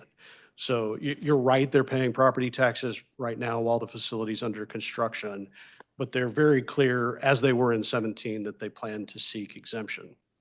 This development agreement is softer on that than the old one because the prior version said that if they didn't get it, that we would bring back to the commissioners consideration of an IRB for property tax abatement. This one does not say that. It just is what it is, whatever BOTA does. So a portion, they do plan to seek exemption. Now, there's also a portion of the project, the festival grounds facility that they describe and the way that's used, for all likelihood, that's less likely to be able to achieve property tax exemption because of the mix of commercial uses there. But what you say is absolutely correct. Commissioner, one other clarification I need to make, and I'm really sorry, something else I should have done in my presentation, if you'll indulge me for just a minute. As Commissioner Burrows talked about how star bonds work and these payments that we're making, I really need to make very, very clear that none of that money, the origination fees, the annual payment, none of that is made with star bond money. That is not the UG taking star bond money. All of that money has to be paid privately by the developer. Those are not star bond eligible costs. And I know Commissioner Burrows knows this, but I did a poor job in my presentation of making really clear that those private payments we're getting, they are from the developer's pocket. They are not star bond or paid with incentives in any way. So I know that's not part of your question. I failed to do it and I needed to touch that. No, that's cool. You put it all out there, but that's what I want to be transparent about too, is pros and cons. Yeah. And again, I'm all for ag. Trust me, I'm 100% for ag. But like I said, it comes down to the do-re-mi. Thank you. Thank you, Commissioner. I believe, clerk, we have a commissioner online. Commissioner Davis, go ahead. Thank you, Mayor. And my apologies, everyone. I just cannot make it to City Hall in time with traffic. But I do want to thank all of the leadership from the American Royal and their council and folks just for coming. You all brought kind of the entire Avengers to Wyandotte County. And so thank you. If Todd and Chelsea, if you all would just kind of indulge me here, because I do want to get some clarity and just some transparency for our community so they know exactly what we're getting into. And I asked this privately in our meetings, but I want to kind of expound on it. Obviously, this on paper is a really, really attractive project. I really hope to our benefit that the bonds pay off early, because then you all are just paying market rate. In the event that does not, again, there are issues with a particular development, what clawbacks do we have in the current development agreement that we can just reassure the public on? Commissioner, there's not, when you go issue bonds, you have very little ability to claw back, right? So the bond money, once it's out the door, it is out the door. When it comes to the CID, we have made clear that portions of the CID money have to remain pay-as-you-go. And so if there were defaults along the way, we do have the ability to cut off those payments and withhold a portion of the incentive money that is done on a pay-as-you-go basis. And that is really the closest thing to clawbacks that exist in this document. Okay, good. Just wanted to make sure we had something on record so that it would be understood. And I understand for the star bonds, it's kind of their deal. You're right. Even if it's kind of a family and friends deal that they would have to make those folks hold as investors. The timeline for completion of the project is when exactly? Yep. Sure, if you'll bear with me just a second, I do have that in front of me. Yep.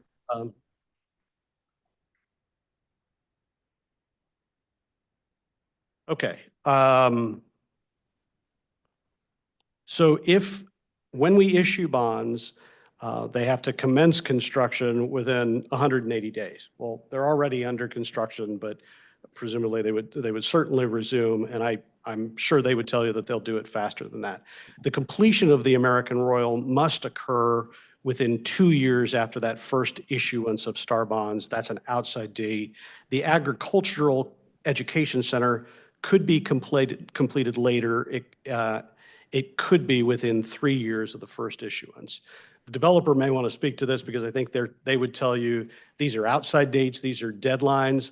They plan to deliver a lot faster than that, and would you like to? Sure, yeah, if somebody would like to come in. Okay, and they're going to come up and answer. tell you what their targets are. Great, Perfect.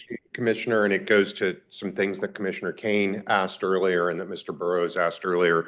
I think part of, while we are so appreciative of all of you hosting this special meeting and us being able to come before you, is that we want to immediately get back to work. And getting those folks back on this job is something all of us take incredibly critically and importantly. Probably nobody more than our contractor themselves and Jay Dunn and their CEO sitting before you.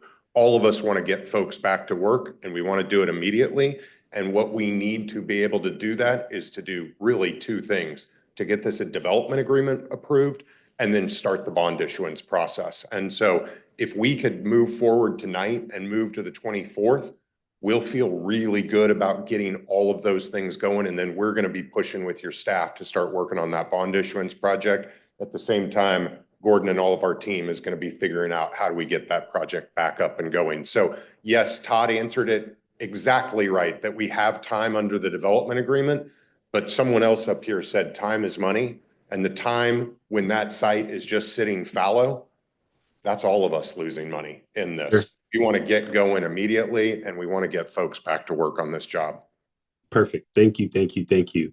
When you talk about local minority and women-owned businesses, it's kind of standard for us to have minimum percentages. And I would hope, again, that the effort that is put in to get this far, that you all would quite frankly go above and beyond the percentages that we have. But either Todd or Ms. Chisholm, if you all can just state what the local minority and women-owned business requirement is for this project, that would be great. Yes, sir, Commissioner. The MBE, WBE, LBE requirements are very similar to those that we have in other agreements of this scale. Local business participation at 18%, minority business expectations are 15%, WBE requirements are 4%, and for professional services, LBE 18%, MBE 13%, and WBE 8%. There are also, I guess, speaking of clawbacks, in the event that they don't use best efforts to meet those requirements, we have the ability to reduce the STAR bonds and the CID proceeds by an amount equal to 1.5% for each of those metrics. So when you talk about $155 million of STAR bonds, it's a significant penalty. Thank you. Thank you. Thank you. And again, I bring this up just for the public to be aware that we are thinking about the safety net and the to make sure that the public is comfortable with what this project can bring. Again, I assume, again, it's already pretty built out, that none of these will be an issue. But again, just wanted to state that. It is my understanding that for a STAR bond to get through, it would take 8 votes. I just want to make sure that I have that correct as well. Yeah, Commissioner, if you hold a public hearing a couple of weeks from now on the 24th, you'll be voting on a number of different things. When it comes to the development agreement itself, a simple majority would carry the day. But when it comes to the project plan, it really requires 2/3 of the governing body. And And we think that's 8 affirmative votes. So and it's not 2/3 of those present. It's 8 of the, it's really 8 from the governing body, no matter who's present that night or not. Gotcha. Okay, that's very important. Okay, okay, that's And good. to round out, I'm sorry, the third component, the CID also requires a simple majority. It's Okay, really just the project plan that requires the supermajority. gotcha, gotcha. So kind of the Star Bond project, 8 votes. The CID, IRB would be just simple majority. Okay, and then since the April 24th, that date is coming up, it would be considered a public hearing. So the public would be able to offer, or they would be able to submit public comment. Just want to make sure I have that correct as well. That's correct. That is required by the statute, and Okay. it's noticed up that way. Yep. Okay, just wanted to make sure so that folks are aware. Well, I just hope again, those are all my questions again for the American Royal. Thank you all for coming. Thank you for presenting. Thank you for our interest in our community. Thank you for keeping all this going, even with COVID and everything that has made this fairly challenging. I hope this is not the last time we see you all. I hope that we're able to collaborate on other projects, not just on the west side of our community, but throughout our community, particularly on the east side and the district I represent in Midtown. We have over 4,000 land bank parcels that need some development. And so I hope this is a success and we're able to think of some creative ways to put a lot of our vacant land to use. Thank you so much. Thank you, Commissioner. Commissioner Stites. Stites District 7. So Todd, if you can help me understand just a couple things. So the origination fee, I know when it first came through standing committee, that it was, if I'm not mistaken, it was near $15 million, if I'm right. That's a little right. disappointed that we're backed up now to $5 million. What changed Yeah. in that? Yeah, it was $15 million upfront, and in exchange for the ability to structure that payment and stretch it over time, they doubled the amount that they're paying us. So it went from 15 to 30, but 15 was paid all up front. In this case, 30 is 5 upfront, 25 structured over 19 years. Okay. I wish we were looking at a larger upfront, because what we're facing now, and here's why. I'm gonna tell everybody out here why I'm asking for that, is because I'm not anti-American Royal. I like the project. I like the ag, the cattle, but you know, whenever we've got our constituents out there that are complaining every day about high taxes and property taxes, and we've got a nonprofit. I know you can't, they're not all looking at, you know, the ancillary things that come along with it, but what they see is, well, you're giving the American Royal, who's paying $164,000 right now a year in property tax, that's going away. They're saying, well, where's my break on my property taxes, right? That's I hear that every day, right?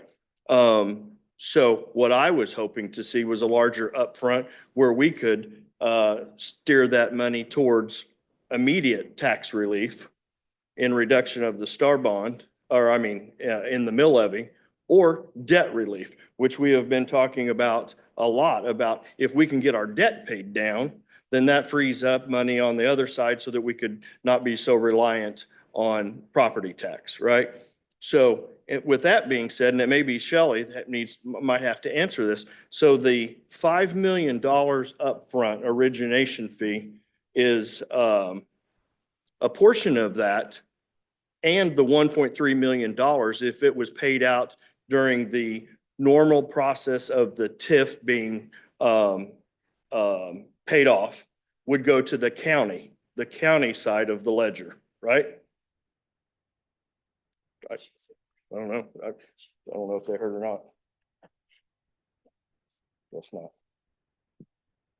not. So the amount that would be captured by the American Royal would actually be split between the county and the city if it was not captured. Right. So the county would be receiving some money. The way it's saying right now that it comes into the city side, right? With the agreement, Yeah, right. Well, what it really says is that the unified government collects that money, and then we may have talked about this before. We've set up we've set up a structure here where there's going to be a subcommittee that's going to talk about what to do with that $5 million and each of these annual payments, and then come back before the commission as a recommending body about what you choose to do with that money. So ultimately, I think you all will get to decide. It comes into the unified government, but ultimately a subcommittee is going to make recommendations, and then the full commission gets to decide how that money gets used. Right. So a commissioner today, Chuck Stites, who's fighting for the county side of the budget, a next commissioner that's sitting in this seat who doesn't really care about the county side because they might be focused just on the city aspect of things. The county's gonna miss out. When they were told 17 years ago, when this TIF was originated, hey, just hold off on receiving those funds. When it pays off, you'll start getting that money. And now there's no mechanism in here that says the county side of our ledger, which David and Shelley, in our last budget meeting that we had, we talked about how the county side of our budget is the one that's struggling the most. Not our city side, our county side. And now they're cut out of this process, right? I'm not sure why we wouldn't say that. I guess if David has any way of answering it, or I'd just like to hear what I don't understand is what I'm trying to get at. And then you don't have to answer it right now. I'll ask this other question. The $375 million to 450. We could. Dr. Nguyen's asking if could we amend the agreement to specify where that money goes? Of course we could. Certainly we could. The design right now, for what it's worth, is that the money comes into the unified government and it's intended to be nimble about whatever your needs are at that time. So yeah, you're going to get $5 million up front and your needs at that moment you can talk about, but are the county's needs going to be the same 10 years from now when a payment comes in? I don't know the answer to that, but the document is designed to be nimble about having commissioners from ED&F, commissioners from Public Works, commissioners sitting around deciding on what recommendations to make, and then coming back to this governing body, whatever it looks like 10 years from now, and you can decide at that time where the money should go. So yes, Shelley, the answer is we could hardwire it now if that was the will of the commissioners. I personally was of the impression that the commissioners wanted us to be nimble about it. And maybe the majority do. I don't know. I'm just asking. I don't either. So the other thing that I wanted to ask about, the 375 to the 450, if the festival grounds comes to fruition. That's right. Will there be another ask for more Star Bond dollars? There is not, that is not planned in the document. It is not contemplated. So can I prevent them from ever coming back to ask for more? No, but it is not scaled. It's not provided for in the document. Neither the state nor the UG is pledging that if they take this extra step and they do the festival grounds, have we promised them any Star Bonds? No. Have we promised any more CID? No.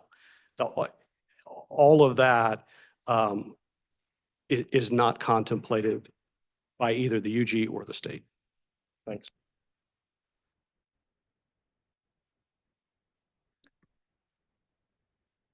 Thank you, Commissioner. Commissioner Maris. Thank you, Mr. Mayor. I just want to say thank you, Mr. LaSala. You have been, You're welcome. have been at the forefront. You have been leading this battle with trying to get this development agreement and everything put together. So I want to thank you for your hard work and dedication. You know, you have 11 people on this dais you're trying to make sure you bring a project that can get enough support. So I thank you for all the hard work and sticking with it and not throwing your hands up and giving up. Thank you. You're welcome. Thank you for saying so, Commissioner.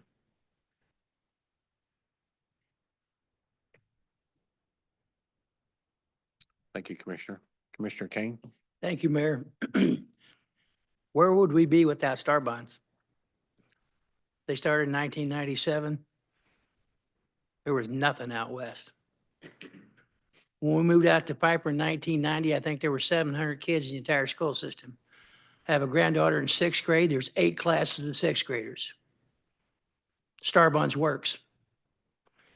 And I'm the only commissioners here when the Plaza of the Speedway went by, and I had a hard time understanding star bonds at that time. This was in my district, and I mean, I think it was Commissioner Miller had to take me and beat me upside the head to understand this is a good thing. Like many of the others, I was paranoid and not sure that was going to work, and yet it paid itself off early. That's something to think about. And you got to remember, star bonds may not be forever. You never know when the legislature is going to say, no, we're done with it. So it's a tool. It's a good tool. It's worked. I think it will continue to work. I also want to piggyback that that's local labor, union contractors. And Wyandotte County was built by union local contractors. And you see a lot of outside contractors come in here and bring the people from out of state to perform the work here, and that's not happening. These are other things that we have to think about. Those people live here, they spend their money, they don't come in here, build it and run away. These are things that we have to think about. This helps us all the way around. And it, like I said, star bonds could go away. It's a great tool, and I think this horse is completely dead. All right, thank you. Administrator Johnson? I guess I want to add a few words here at the end. First of all, I want to thank the leadership of the Royal for accepting Commissioner Burrow's invitation to speak to us tonight. I think your words of the project added a lot of color. I think in our negotiations, we focused on the numbers. You gave us the color about the project that talked about the impact, the potential impact of to the community as a whole, which was missing in our negotiations, but we were talking about the numbers. But you gave us a complete picture of what it could offer our community. And one of the things I think I appreciated was hearing about the role of the Royal, particularly in economic development, particularly how agriculture can become an economic development niche. We are missing in Wyandotte County economic development niches. And I think this project could really help Ms. Chisholm in providing economic development marketing to bring the investors to our community, to provide jobs and investment in a more easier fashion than it is today because of what you bring to this community. And therefore, we will be sucking on your network. So if this becomes reality, she'll be at your door knocking and be looking at your network to make agriculture a major economic development niche because of what you said. I think we also want to let you know that what came out of our negotiations was a stronger working relationship between the UG and your adjacent property owners. You talked about the Perry family, and there are two families in the Perry family of those owners. We had frank discussions with them. One was further along in the development world than the other one. And we talked about master planning and the role that if you're in a star bond district, of which both of them are, you're expected to develop commercially and contribute to the star bond world and have sales tax generating to revenue generating to pay off these star bonds. You're not only to rely on the Plaza at the Speedway. And those frank discussions finally woke up one of those developers. And we now have that person, working on master planning that person's property to contribute to star bond development for commercial development to contribute sales tax revenue to the Star Bond District. So our expectation with those two families understanding the importance of moving toward development faster than I think they expected and develop commercially and to participate in the visioning that you articulated that the Royal will serve as a catalyst for. I'm expecting a Star Bond District to pay off faster than 15 years because we have that expectation to be a true partner with you on this. So thank you for articulating the potential of your project serving as a catalyst and pushing those folks in their participation. So thank you for that. I think also I worked in 5 other states. And I think you need to understand Kansas does not have many economic development tools to offer investors. Kansas has Star Bonds, and that's about it. Other states have many other tools. So as long as we have Star Bonds, we need to embrace them. And like Commissioner Kane said, every year it's under a microscope within the Kansas legislature. So as long as we have them, we need to embrace them and use them to get good projects in our communities throughout our great sunflower state, to create good jobs, good investment, to keep our state viable economically. Because if we don't have these tools and use them, other states will grow faster and be more attractive to investment than we will ever be. So as long as we have a tool, we need to embrace it and use it. So as long as we have this one tool, and I'm telling you, Kansas has one tool. I've worked in other states where I've had 5 or 6 other tools. We don't have many tools. So we use what we got. And so we're lucky to have this one, and we've used them successfully in this county. Whatever your opinion is, we've got the wonderful amenities that it created, and we need to appreciate what it did have. We would not have the racetrack. We would not have Children's Mercy.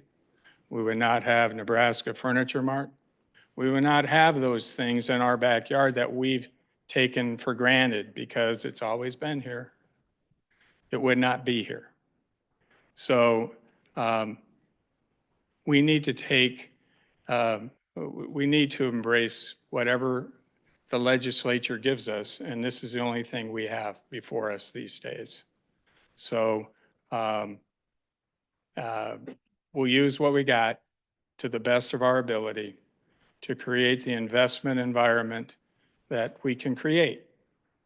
And that's what we're trying to do with this project. We're trying to do with other projects around our area. And we'll try to negotiate the best deals that we can for our taxpayers. That's our job. And therefore, we hope that we bring for this commission and future commissions consideration the best deals that we can bring to them. So again, thank you for your patience since 2016, I think. Wait a few more weeks, come back and see what happens. And we thank you for your time and your presentation. Thank you, American Royal, for your time tonight. Thank you very much. Mayor? Thank you, Administrator. Any more comments from commissioners?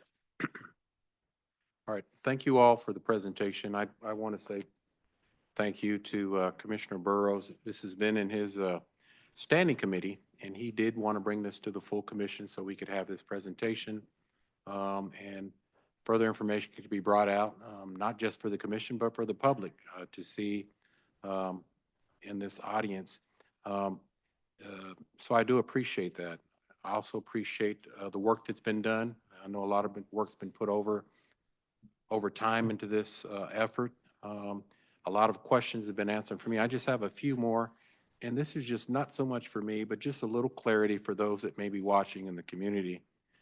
When you add up how much the unified government will be getting every year for the 20 years, what does that equate to financially? The total amount every year that will actually be going to the unified government as a result of this project? Mayor, if you're asking about, maybe we should pull up Mr. Maxwell's presentation. No, sorry. Actually, Chelsea, you want to take that?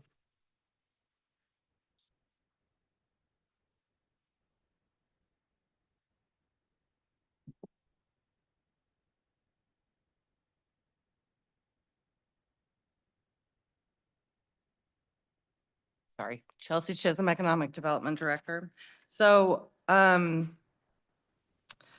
with the origination fee, the $25 million in annual payments, and the contributions from Plaza at the Speedway, in addition to the property taxes and the sales taxes, the total over 20 years is approximately $61 million. So what would that break down to about a year, give or take? I mean, what, if I was a resident, what could I expect from this project on an annual basis?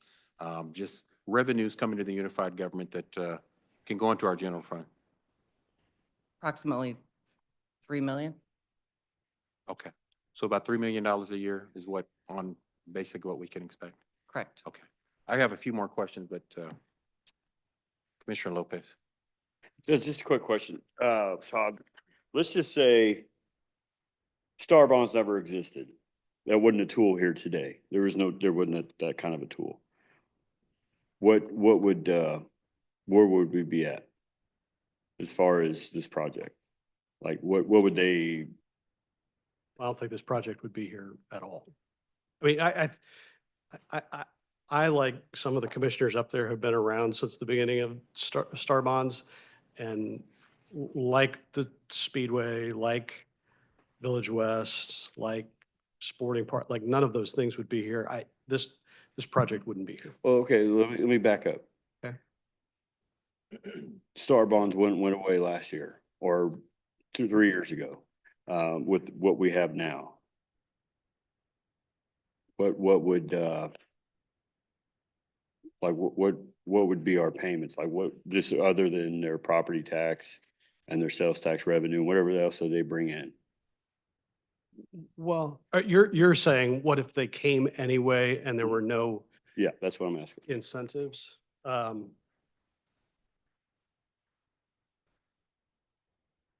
Honestly, I don't know. Hold on a second.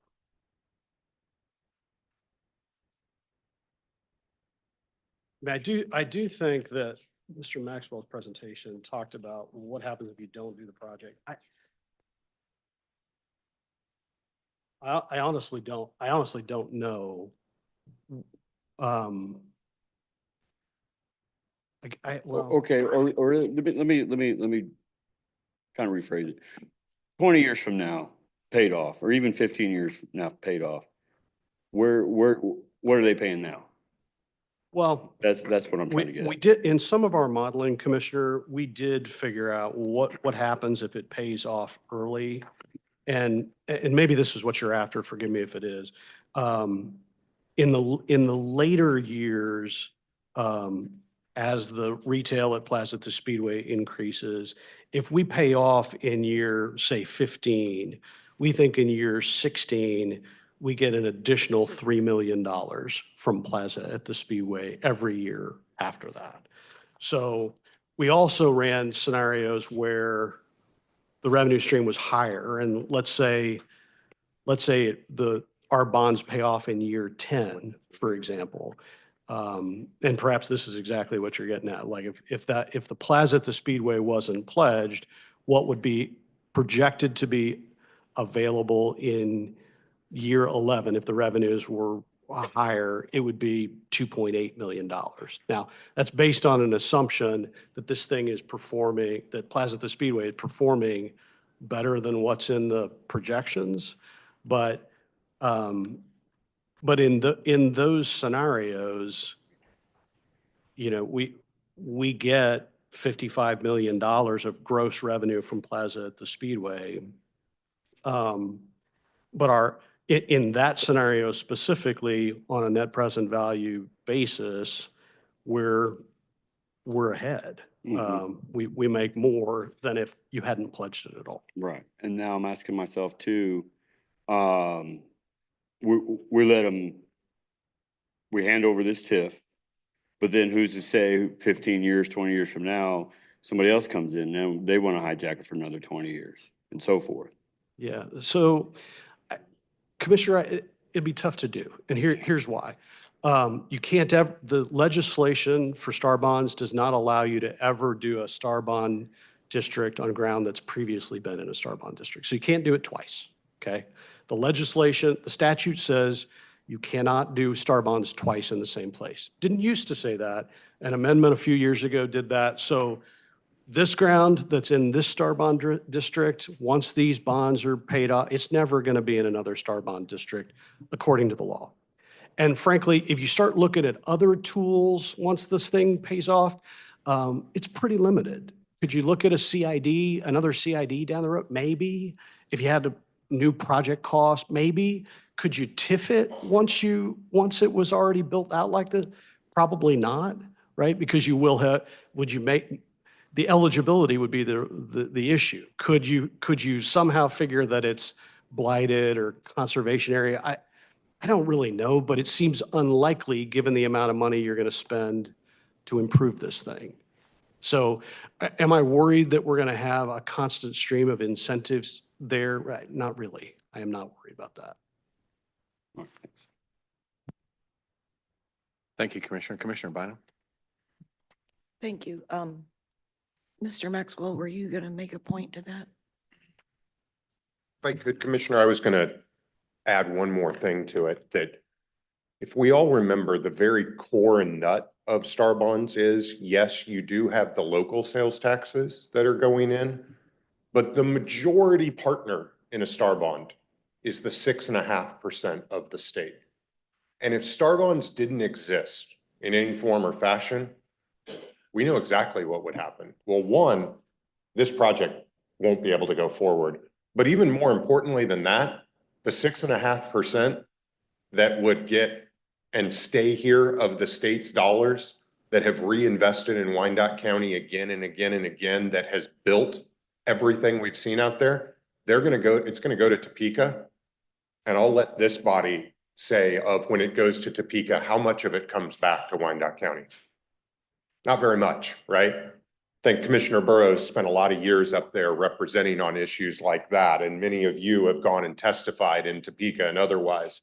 What star bonds allow to have happen is by the approval of this body and the signature of the Secretary of Commerce, all of these local taxes that are generated local stay local. And that's the magic of this. It's not just the American Royal and the activity we're bringing.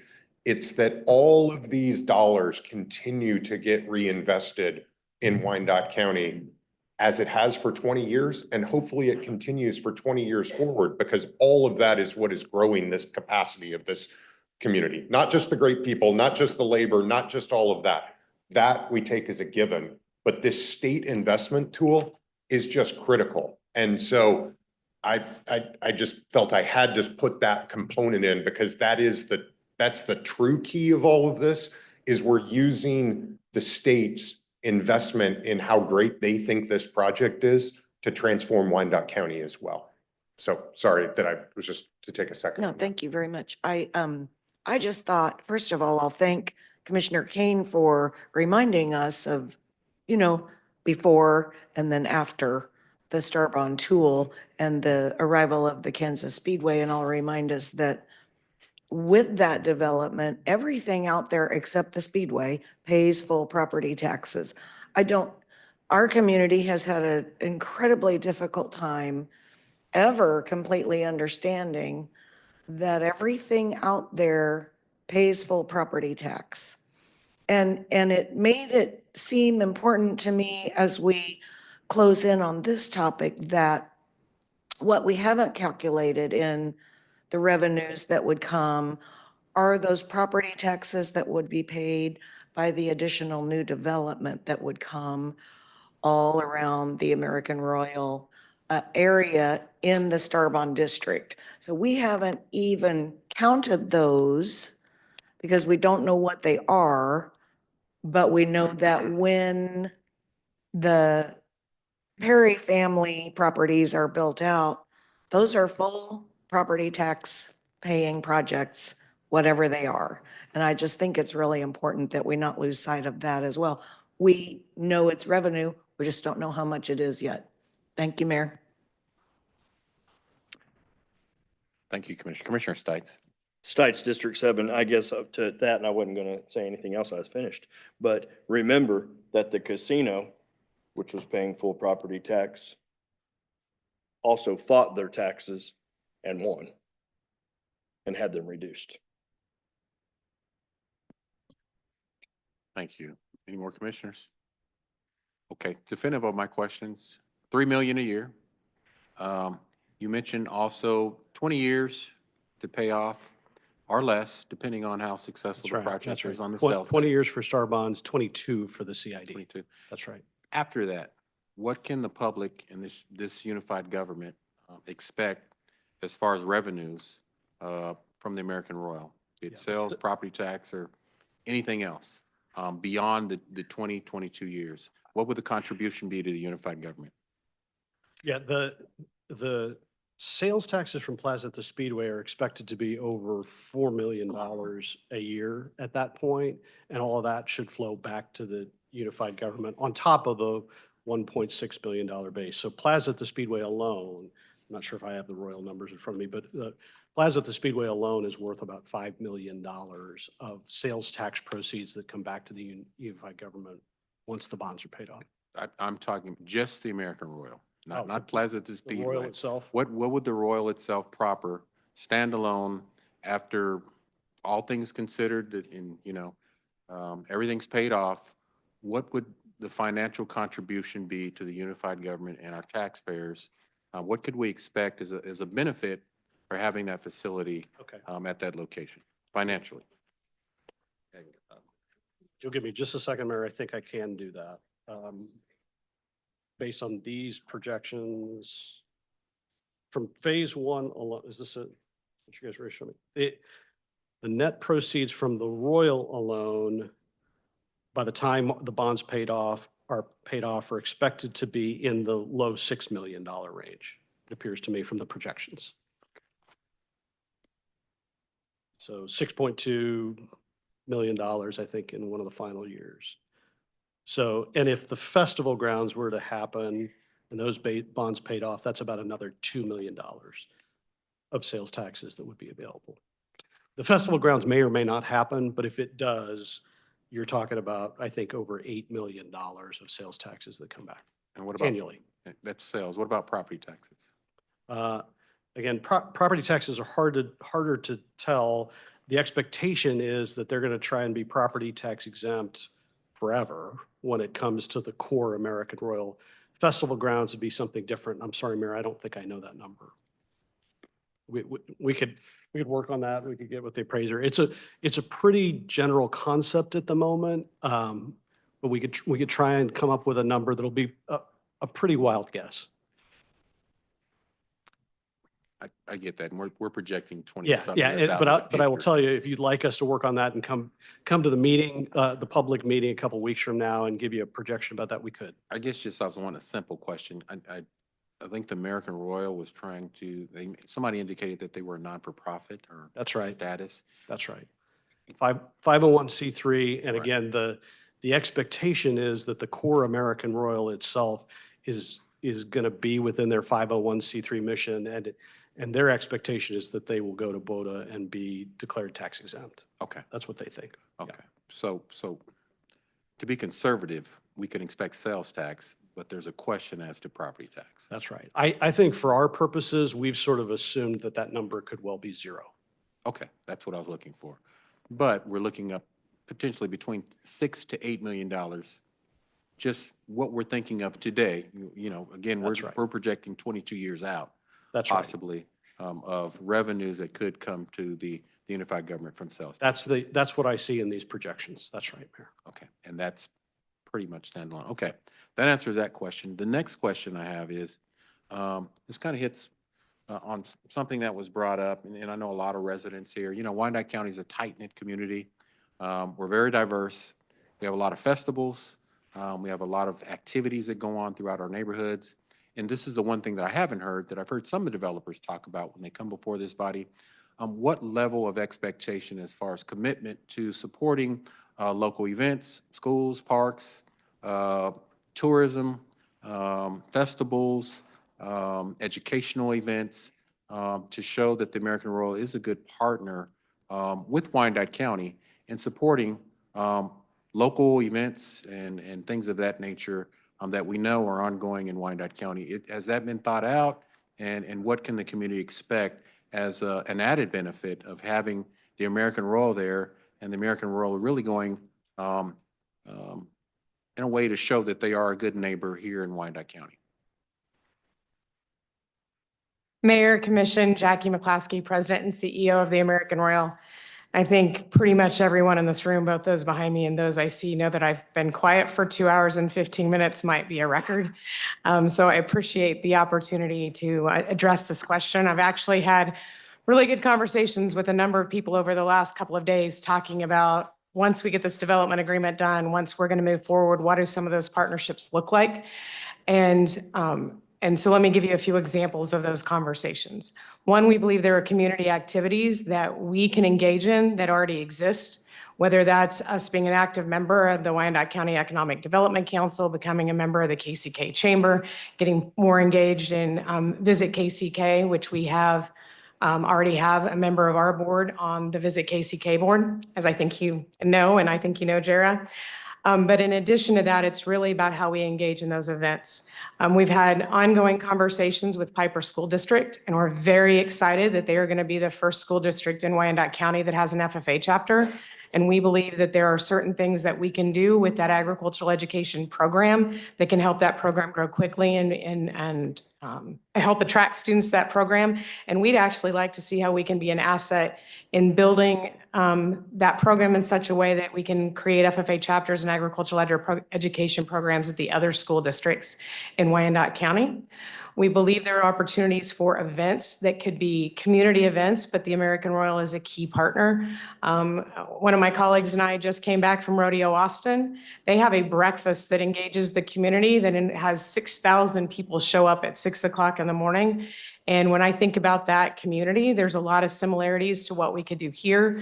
So when it really comes down to being a partner, that is what we want to be, whether it's with the schools, whether it's with the civic organizations, whether it's with the existing groups, and certainly with the unified government. So I believe there's a lot of great opportunities there, not the least of which is what Lindsay brought up in her comments about how we can really engage with students, and not just bringing students to our site, but what we're doing on the school sites.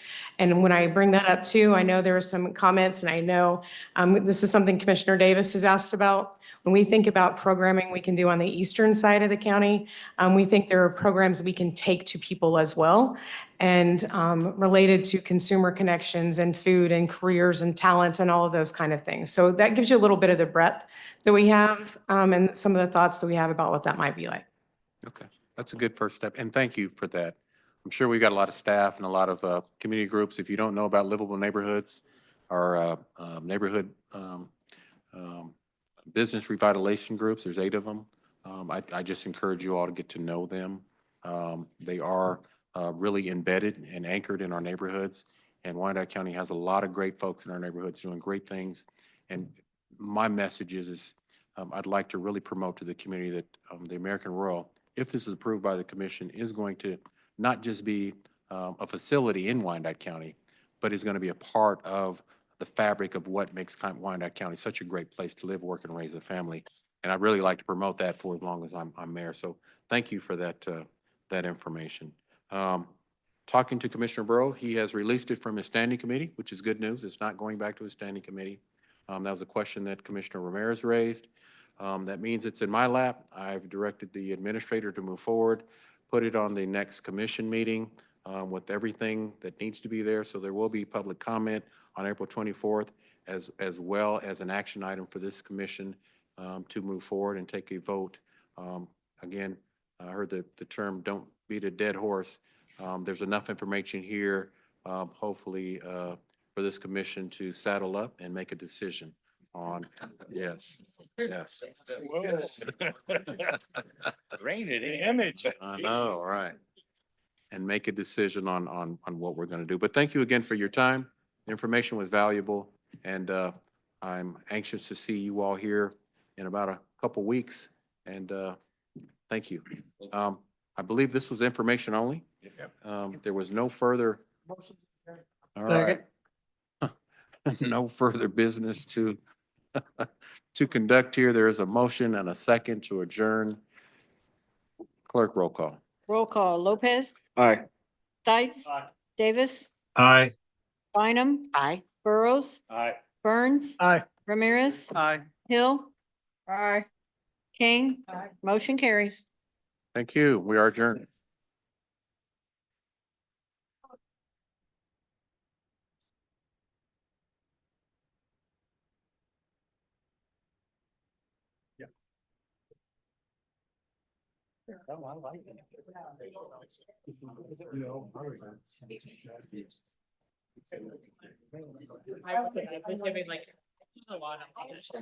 Well, yeah.